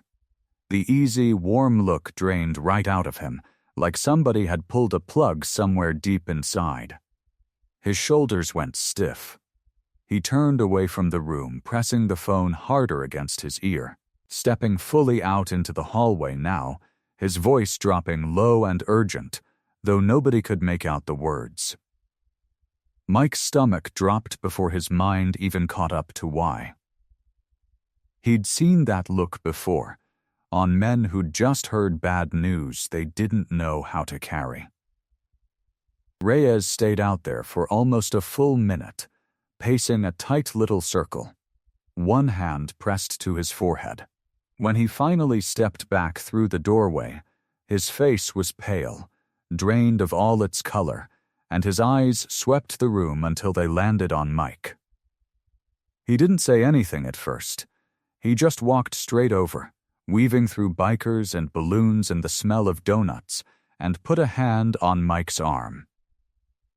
"I need to talk to you," Reyes said quietly. Now, outside, Mike followed Reyes out into the hallway, his heart already hammering against his ribs. The party noise faded behind them as the door swung shut, leaving just the hum of fluorescent lights and the squeak of a cart somewhere down the hall. "Talk to me," Mike said. Reyes ran a hand over his face. He looked younger than Mike had ever seen him, like the news had stripped 10 years off whatever confidence he usually carried. That was dispatch. "Kessler's been spotted. Near Ashford." Mike's blood went cold. Ashford was less than 20 minutes from the shelter where Sarah had been staying, right along the route the transfer van would take to get her to Millbrook. "How?" Mike said. It wasn't really a question. It came out flat, hard, like a fist hitting a table. "We don't know exactly. Best guess is he leaned on somebody, a friend of Sarah's from before, somebody who didn't know better and let something slip about where she'd been moved. Maybe didn't even know it was dangerous information. But he's out there, Mike, and he's not far from where they're bringing her through." "The transfer van," Mike said. "Sarah's in it right now?" Reyes nodded. "Left the shelter 40 minutes ago. It's a short notice move. We didn't have time to arrange a full escort. There's one patrol car with her." One. The words hit Mike like a punch to the chest. One patrol car. One officer, maybe two, against a man who'd already tried to kill Sarah once and clearly wasn't done trying. "Why wasn't there more protection?" Mike said, and his voice had an edge to it now, something sharp and dangerous under the gruffness. "Because nobody knew he'd resurface this fast," Reyes said. We thought we had time. We were wrong. Mike's mind flashed back through everything. Every phone call he'd made, every favor he'd called in from Rico's trucker buddies, every back-road contact he'd leaned on to find Sarah in the first place. He'd been so proud of it. So sure he was doing right by Daisy, cutting through red tape, moving faster than the system ever could. And now that same speed, that same reaching out through unofficial channels, might have been exactly what let Kessler pick up her trail again. Somebody talks to somebody, word spreads, and men like Kessler have a way of finding cracks in things. Mike had been so busy congratulating himself on finding Sarah that he never stopped to think about who else might be listening. Guilt rose up in him like floodwater, fast and suffocating. He'd done this. Maybe not on purpose, maybe not even directly, but he'd stirred up enough noise looking for Sarah that it could have reached the wrong ears just as easily as the right ones. "Where's the van now?" Mike said, already moving toward the stairwell instead of the elevator, his boots hitting the floor hard. Route 12.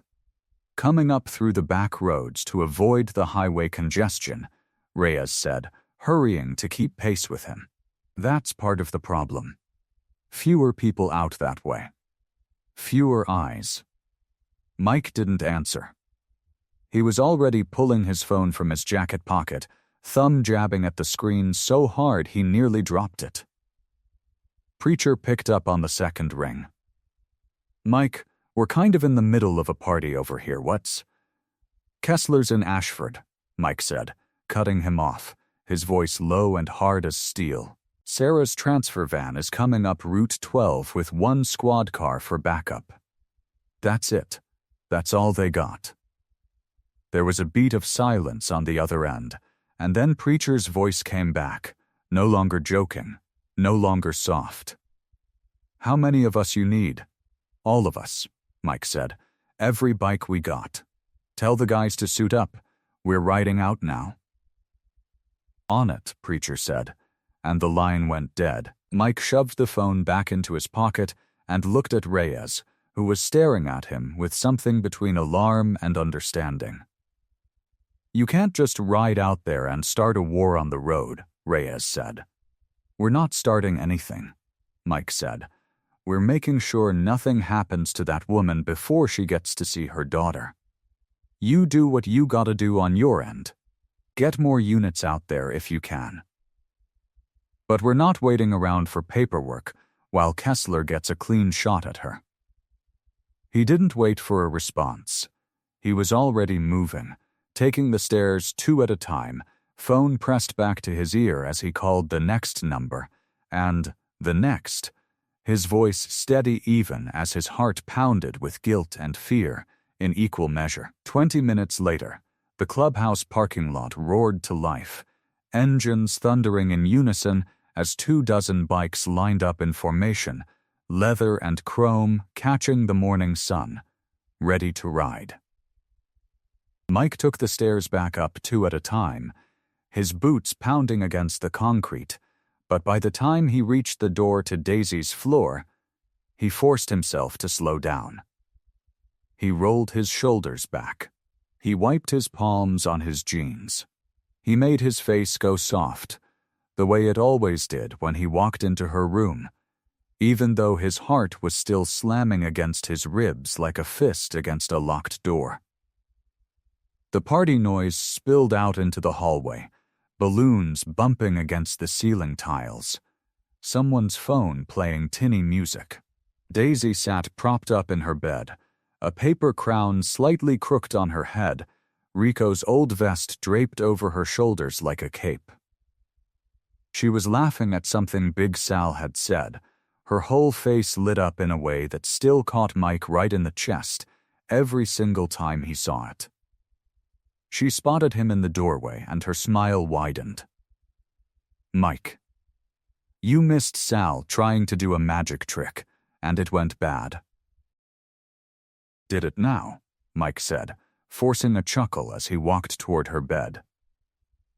He crouched down beside her, getting himself to her eye level the way he always did. Up close, he could see the flush in her cheeks from laughing, the way her eyes still held a little spark of the fear that never quite left her. Even now, even healing. He hated what he had to say next. He hated it more than almost anything he'd ever had to say in his life.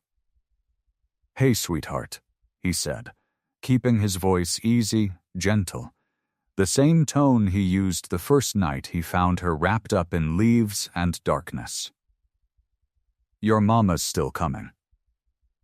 But it might take her a little longer to get here than we thought. Traffic and all that." Daisy's smile faltered just a little, but she nodded, trusting him the way she trusted no one else in the world. "Okay. Is she okay, though?"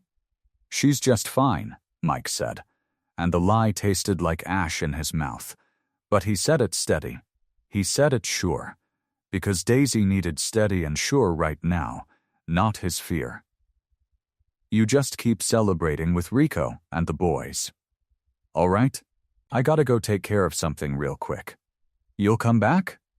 she asked, and there was a flicker of something old and scared in her voice, something that reminded him of that first night in the hospital when she wouldn't let go of his hand. "Always," Mike said, and he meant it with everything he had. He stood, pressing a light kiss to the top of her head, and turned to leave. That was when he saw Miss Patterson standing near the doorway, arms crossed loosely over her clipboard, watching him with an expression he hadn't seen from her before. Not suspicion. Not the wary judgment she'd worn the first weeks he'd been coming around. Something closer to concern. Something closer to knowing. "Everything all right, Mr. Torres?" she asked quietly, stepping aside to let him pass, but keeping her eyes locked on his face. Mike paused. He thought about lying to her too, brushing past with some easy excuse, but something in her face told him she'd see right through it anyway. "Just a delay," he said instead. "Nothing Daisy needs to worry about." Miss Patterson studied him a moment longer, her sharp eyes flicking over the tension in his jaw, the way his hands were curled at his sides. "You're not a very good liar," she said softly. "Go on. Do what you need to do." Mike gave her a short nod, grateful she didn't push further, and walked past her out into the hallway. The elevator ride down felt like it took an hour, his reflection staring back at him from the polished doors. A man he barely recognized, older somehow, heavier, carrying something that felt too big for his chest. Outside, the parking lot buzzed with the low thunder of 24 engines idling, waiting for him. Preacher sat astride his bike near the front, giving Mike a single, solemn nod as he approached. Mike swung his leg over his own Harley, grabbed his helmet from the handlebars, and paused for just a moment before pulling it on. His hands were shaking, just slightly, just enough that he noticed. "Please," he thought, closing his eyes for one brief second. "Don't let me be the reason this all falls apart." Then, he strapped the helmet down, gunned the engine, and rode out to join his brothers on the road. The road stretched ahead like a gray ribbon under a sky heavy with clouds. Mike kept his speed steady, feeling the vibration of his Harley through his whole body. Behind him and around him, the rumble of 20 engines told him his brothers were right where they should be. In formation. Ready, the transfer vehicle came into view about a mile past the county line. A plain white sedan, nothing flashy, the kind of car you'd never look at twice. Inside sat Sarah Whitfield, Daisy's mama, wrapped in a blanket and probably scared out of her mind. Mike had never met her. But he knew her story. He knew what she'd endured. And he knew that somewhere in that car, a woman who had risked everything for her daughter was trusting them to get her home safe. Preacher pulled up alongside Mike on his left, his riding glasses catching the dull afternoon light. "That's her, brother," he called over the wind. Officer Reyes confirmed the plates. Mike nodded. He raised his left arm in a slow, deliberate arc, the signal they'd all agreed on before leaving the hospital parking lot. Around him, the formation tightened. Bikes moved into a loose protective shell around the sedan, 2 ahead, 2 behind, the rest fanning out on the flanks like a rolling wall of leather and chrome. The sedan's driver, a young deputy Mike didn't recognize, gave a short wave through the window. Mike waved back. Then he settled into the ride.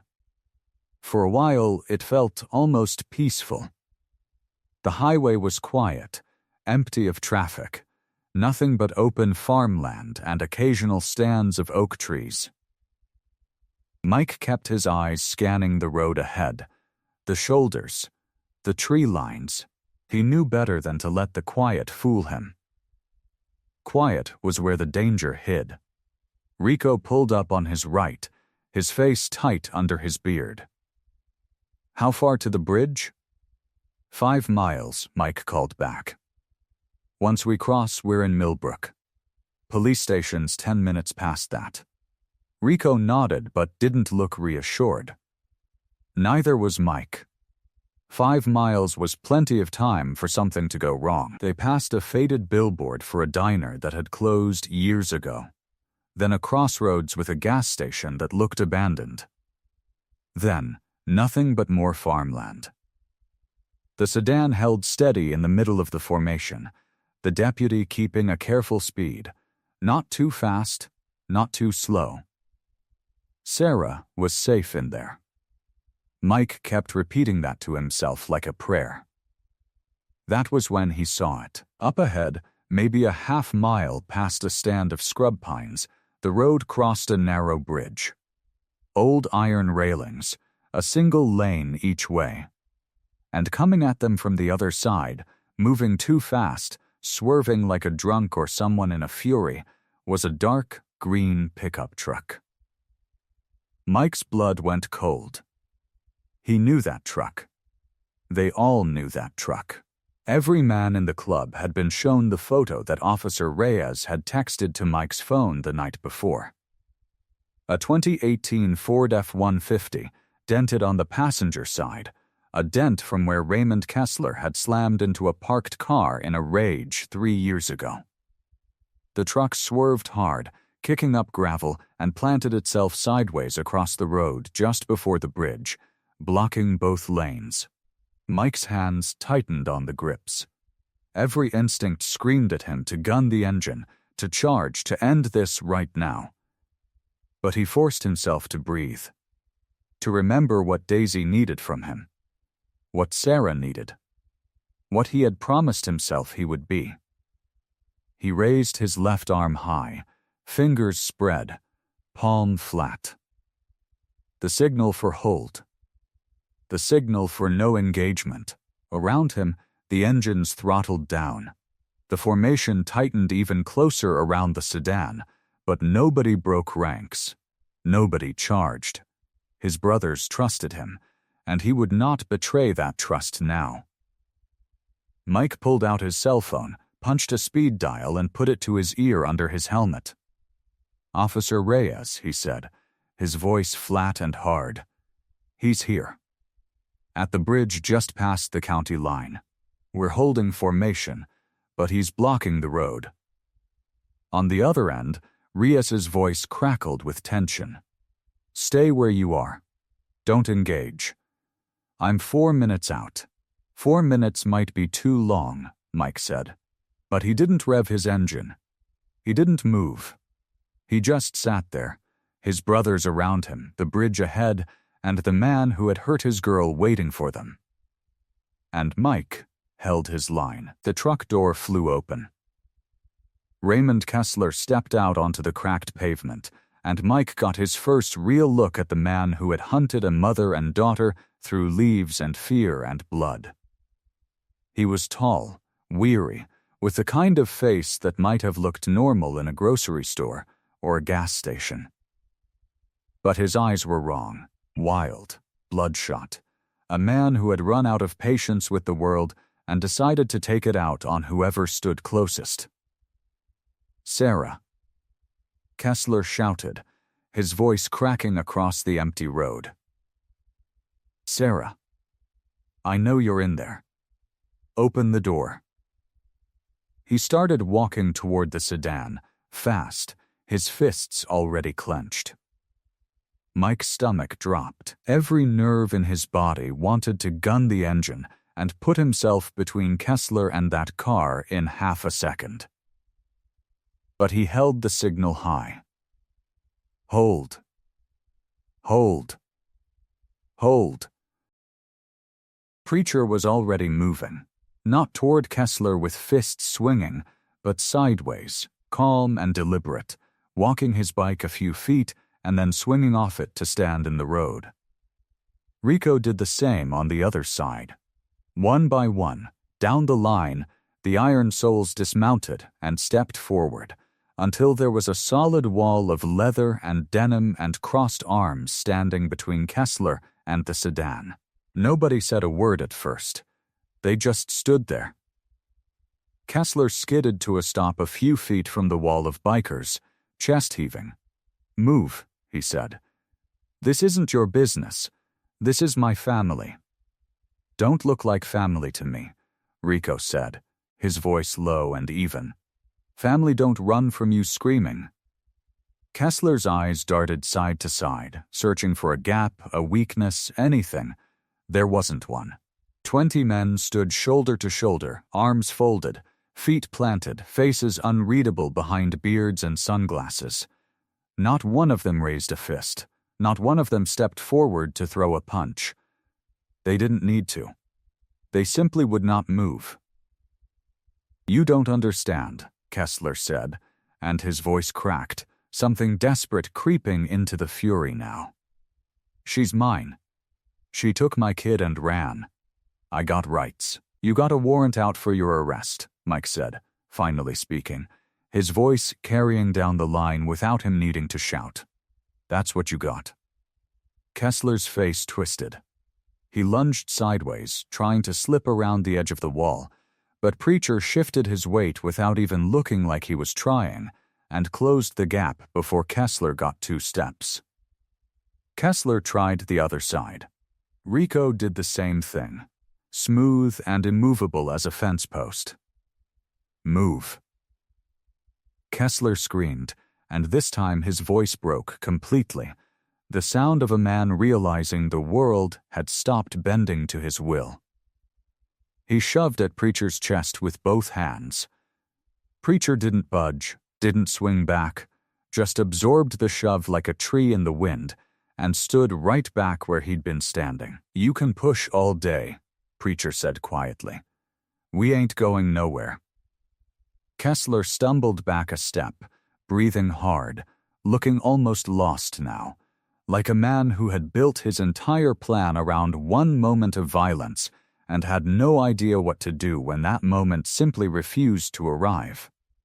That was when the sirens came. Far off at first, then closer. Then closer still, until 3 police cruisers rounded the bend on the far side of the bridge, lights flashing red and blue against the gray afternoon sky. Officer Reyes was out of the lead car before it had even fully stopped, weapon drawn but pointed low, his voice sharp and clear. "Raymond Kessler. Hands where I can see them. Get on the ground, now." Kessler looked at the wall of bikers. He looked at the police cars. He looked, for just 1 second, toward the sedan where Sarah sat frozen, watching everything through the window. Then, his shoulders sagged, and something in him seemed to give out all at once. He dropped to his knees on the pavement without another word, hands raised, and let the officers close in and cuff him without a single further struggle. Mike let out a breath he felt like he'd been holding for 5 miles. Reyes glanced over at the line of bikers, still standing shoulder to shoulder in the road, and gave a short, grateful nod. Nice work holding the line. Wasn't hard, Rico said, swinging back onto his bike. Man never had a chance. The formation reassembled around the sedan, engines rumbling back to life one by one, and the convoy rolled forward across the bridge, carrying Sarah safely on toward Millbrook General. The parking lot at Millbrook General was full of leather and noise by the time the sedan pulled up to the entrance. Word had traveled fast down the phone line of the Iron Souls, and men who hadn't even been on the highway run had shown up anyway, just to stand and wait. They lined the sidewalk like an honor guard, quiet now, none of the swagger from the road left in them. This wasn't a moment for swagger. A hospital orderly brought a wheelchair out to the car. Sarah tried to wave it off at first, tried to stand on her own, but her legs buckled the second her feet hit the pavement, and 2 nurses caught her before she went down. She was thin. Too thin. Her arm was still in a sling, and there was a fading yellow bruise along her jaw that no amount of time seemed to have fully erased yet. But her eyes were clear. Sharp, fixed on the hospital doors like they were the only thing left in the world worth looking at. "She's close," Mike said, walking a few steps behind the wheelchair as they moved through the sliding doors and into the cool hallway air. "Real close now." Sarah didn't answer. She couldn't. Her hands were pressed together in her lap, knuckles white, and her whole body seemed to be leaning forward in the chair, like she could will it to move faster just by wanting it enough. Miss Patterson met them just inside the doors, her clipboard tucked under one arm, her face soft in a way Mike hadn't seen before. "Room 214, she said gently.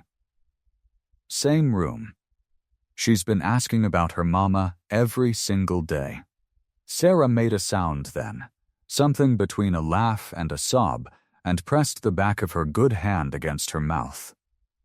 The hallway seemed longer than it should have been. Mike kept his distance, a few steps back, his boots quiet against the tile floor despite their size. Rico and Preacher had stopped at the nurses' station, giving space, giving room, understanding without being told that this next part didn't belong to the club. This part belonged to a mother and her daughter.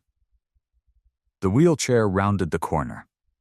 Room 214 sat at the end of the hall, its door propped halfway open, morning light spilling out onto the floor in a long yellow stripe. A nurse inside must have said something, must have given some kind of warning, because by the time the wheelchair reached the doorway, Daisy was already turning toward it, her small feet swinging off the edge of the hospital bed where she'd been sitting with a coloring book in her lap. For 1 second, nobody moved. Daisy's eyes went wide, wide as Mike had ever seen them, wider even than that first night in the leaves.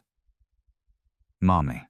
The scream tore out of her so loud it seemed to shake the walls, pure joy and disbelief crashing together all at once. She scrambled off the bed, crayons scattering across the floor in a rainbow of color, and ran. Sarah was already out of the wheelchair, ignoring every warning the nurses had given her about her legs, about her balance, about taking it slow. She dropped to her knees in the doorway and caught Daisy as she flew into her arms, and the two of them collapsed together right there on the floor, wrapped so tight around each other it was hard to tell where one of them ended and the other began. "Mommy, mommy, mommy," Daisy sobbed into her mother's shoulder, over and over, like she couldn't stop saying it now that she finally had the chance. "I'm here, baby," Sarah wept back, rocking her, kissing the top of her head again and again. I'm here. I'm here. I never stopped looking for you. Not for one single day. The nurses in the room had gone still, some of them wiping at their own eyes. Miss Patterson stood with her clipboard forgotten at her side, her lips pressed tight together. Mike stood in the doorway and watched it all happen, and something in his chest cracked open wide, warm and aching all at once. This was what he'd ridden for. This was what all of it had been for. The leaves and the hospital nights and the highway wall of leather. He felt his eyes sting and blinked hard against it. And then, quiet as he could manage, he took a step back from the doorway, meaning to slip away and leave the two of them to their reunion in peace. He got 2 steps down the hall before Daisy's voice stopped him cold. Mike. Wait. He turned back. Daisy had pulled her face out of her mother's shoulder, her cheeks wet, her eyes red, but shining bright under the hospital lights. She was reaching one small arm out toward him, fingers stretching wide, like she could pull him back across the whole hallway by will alone. Don't go, she said. Come here. Come here, Mike. He hesitated. His boots felt heavy all of a sudden, like they'd grown roots into the tile. This moment wasn't his. It belonged to Sarah and Daisy, to a mother and daughter who'd been ripped apart by a man with a knife and a mountain of leaves, and Mike had just been the one who happened to be riding by that night. That was all. He was the guy who found her. He wasn't supposed to be part of the reunion itself. But Daisy wasn't having any of that. She let go of her mother just long enough to scramble across the floor on her knees, crayons crunching under her, and she grabbed Mike's hand with both of hers, small fingers wrapping around his thick, scarred knuckles. She tugged. Hard, harder than a girl her size should have been able to tug, and Mike found himself moving before he'd even decided to. She's my mommy, Daisy said, looking up at him with a fierceness that didn't match her 7 years. And you're my Mike. You're both mine. You're my family too. The word hit him square in the chest, harder than any punch he'd taken in 45 years of hard living. Family. He hadn't heard that word aimed at him. Meant for him, in longer than he could remember. Not since Elena was small enough to say it without anger behind it. Sarah looked up at him then, tears streaming freely down her face, and there wasn't a trace of hesitation in her eyes. Only gratitude, raw and open and enormous. Come here, she said, echoing her daughter, and reached her good arm out toward him. Mike knelt down slow, his knees popping the way they always did these days, and let Daisy pull him the rest of the way into the circle. Sarah's hand found his forearm and gripped it tight, tight as she could manage with her thin, healing fingers. You saved her, Sarah whispered. You saved my baby. I don't have the words for what that means. I don't think there are words big enough. Wasn't nothing, Mike said, his voice rough and thick. Just did what anybody would have done. No, Sarah said, shaking her head hard. Not anybody. You. It had to be you. She squeezed his arm harder. Thank you. Thank you for finding her. Thank you for staying. Thank you for not giving up when the rest of the world would have moved on. Mike couldn't answer that. His throat had closed up tight, and all he could do was nod and let Daisy press her small face into his shoulder the same way she'd pressed it into her mother's a moment before. One arm around each of them, holding on like she never planned to let go of either one again. It was Rico who noticed first, out at the nurse's station, and nudged Preacher with his elbow. Word passed quiet down the hallway after that, biker to biker. And one by one, the iron souls began drifting toward room 214, filling up the doorway and spilling out into the hall behind it. Big men in leather vests, tattoos crawling up their necks, faces that had seen bar fights and prison time and long hard miles of road, all of them going soft and quiet at the sight in front of them. A few wiped at their eyes with the back of rough hands. Nobody said a word. Nobody needed to. Miss Patterson stood off to the side near the nurse's station, her clipboard held against her chest, watching the whole scene unfold through the open door. Her eyes were wet, too, though she didn't try to hide it the way she might have a few weeks ago. She watched Mike kneeling on that floor, wrapped up tight in a family that had chosen him right back, and she reached into the folder tucked beneath her arm.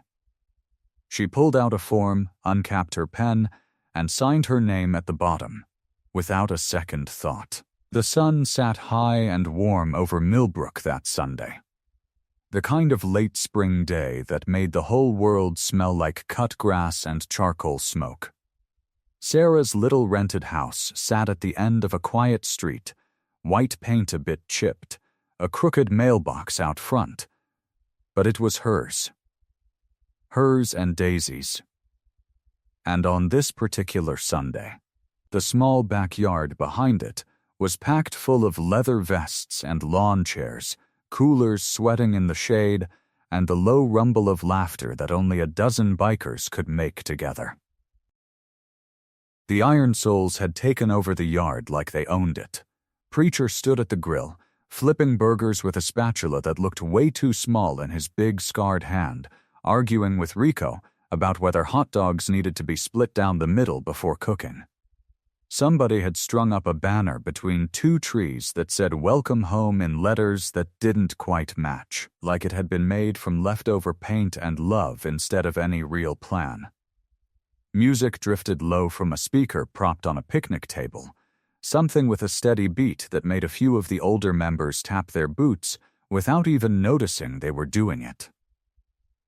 In the middle of it all, parked on the grass at the edge of the driveway, sat Mike's trike, chrome gleaming under the sun.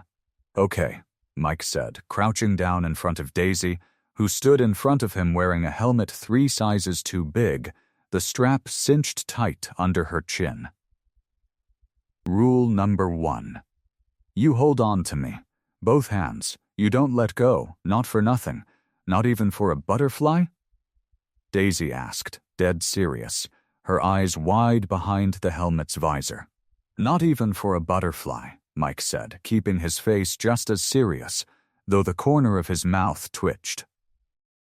Sarah stood a few feet back, arms crossed loose over her chest, a soft smile on her face that had become easier to find these days, more natural, like it had finally remembered how to live there. She'd put on weight since the hospital days, color back in her cheeks, her hair longer now, and pulled back in a simple ponytail. The bruises were long gone. What was left was something steadier, something healing. "You sure about this, Torres?" she called out, though there wasn't a shred of real worry in her voice. Just teasing. "Slowest speed there is," Mike called back. "Slower than a turtle with a limp." He lifted Daisy up onto the back seat of the trike, settling her small hands around his middle, checking the strap of her helmet one more time out of habit more than necessity. Then he climbed on in front of her, started the engine low and easy, and eased the trike forward in a slow, wide circle around the driveway. Daisy shrieked, not from fear, but from pure delight, the sound of it carrying clear across the yard. "I'm riding." "Mommy, look. I'm riding a motorcycle." "I see you, baby." Sarah called back, laughing, one hand pressed to her chest like she could hold the moment there forever. "Hold on tight." I am holding on so tight. The bikers whooped and hollered from the yard, Rico banging a spoon against a metal bowl like it was some kind of parade, Preacher letting out a whistle so sharp it made a couple of the dogs down the street start barking. Mike kept the trike slow, steady, careful, circling the driveway twice more, while Daisy laughed the whole way, her small voice rising up over the engine's quiet growl. When he finally brought it to a stop, Daisy scrambled off before he'd even fully parked, ripping her helmet off and running straight for her mother, arms wide, cheeks pink with wind and joy. "Did you see me?" "Did you see me?" "I saw you," Sarah said, scooping her up despite her still healing shoulder, pressing a kiss to the top of her head. "You were flying." Mike sat there a moment longer on the trike, just watching them, something warm settling low in his chest. Then he felt it. The buzz in his jacket pocket. He climbed off slow, patted Daisy's head as he passed her, and walked a few steps away toward the shade of the big oak tree at the edge of the yard, pulling his phone out. One new message, a number he hadn't seen light up his screen in over a decade. Elena. His thumb hovered over the screen for a second before he opened it. "Okay, Dad. Coffee sounds good. Name a time." Mike stood there under that oak tree, phone in hand. The sound of his found family laughing and hollering behind him, the smell of charcoal smoke thick in the warm afternoon air. He tipped his head back and looked up through the branches at the wide open sky, blue and endless above him, and let himself smile, slow and real, all the way up, from someplace deep. I hope you like this story. Please share what's your favorite part of the story and where in the world you are watching from. Have a wonderful day.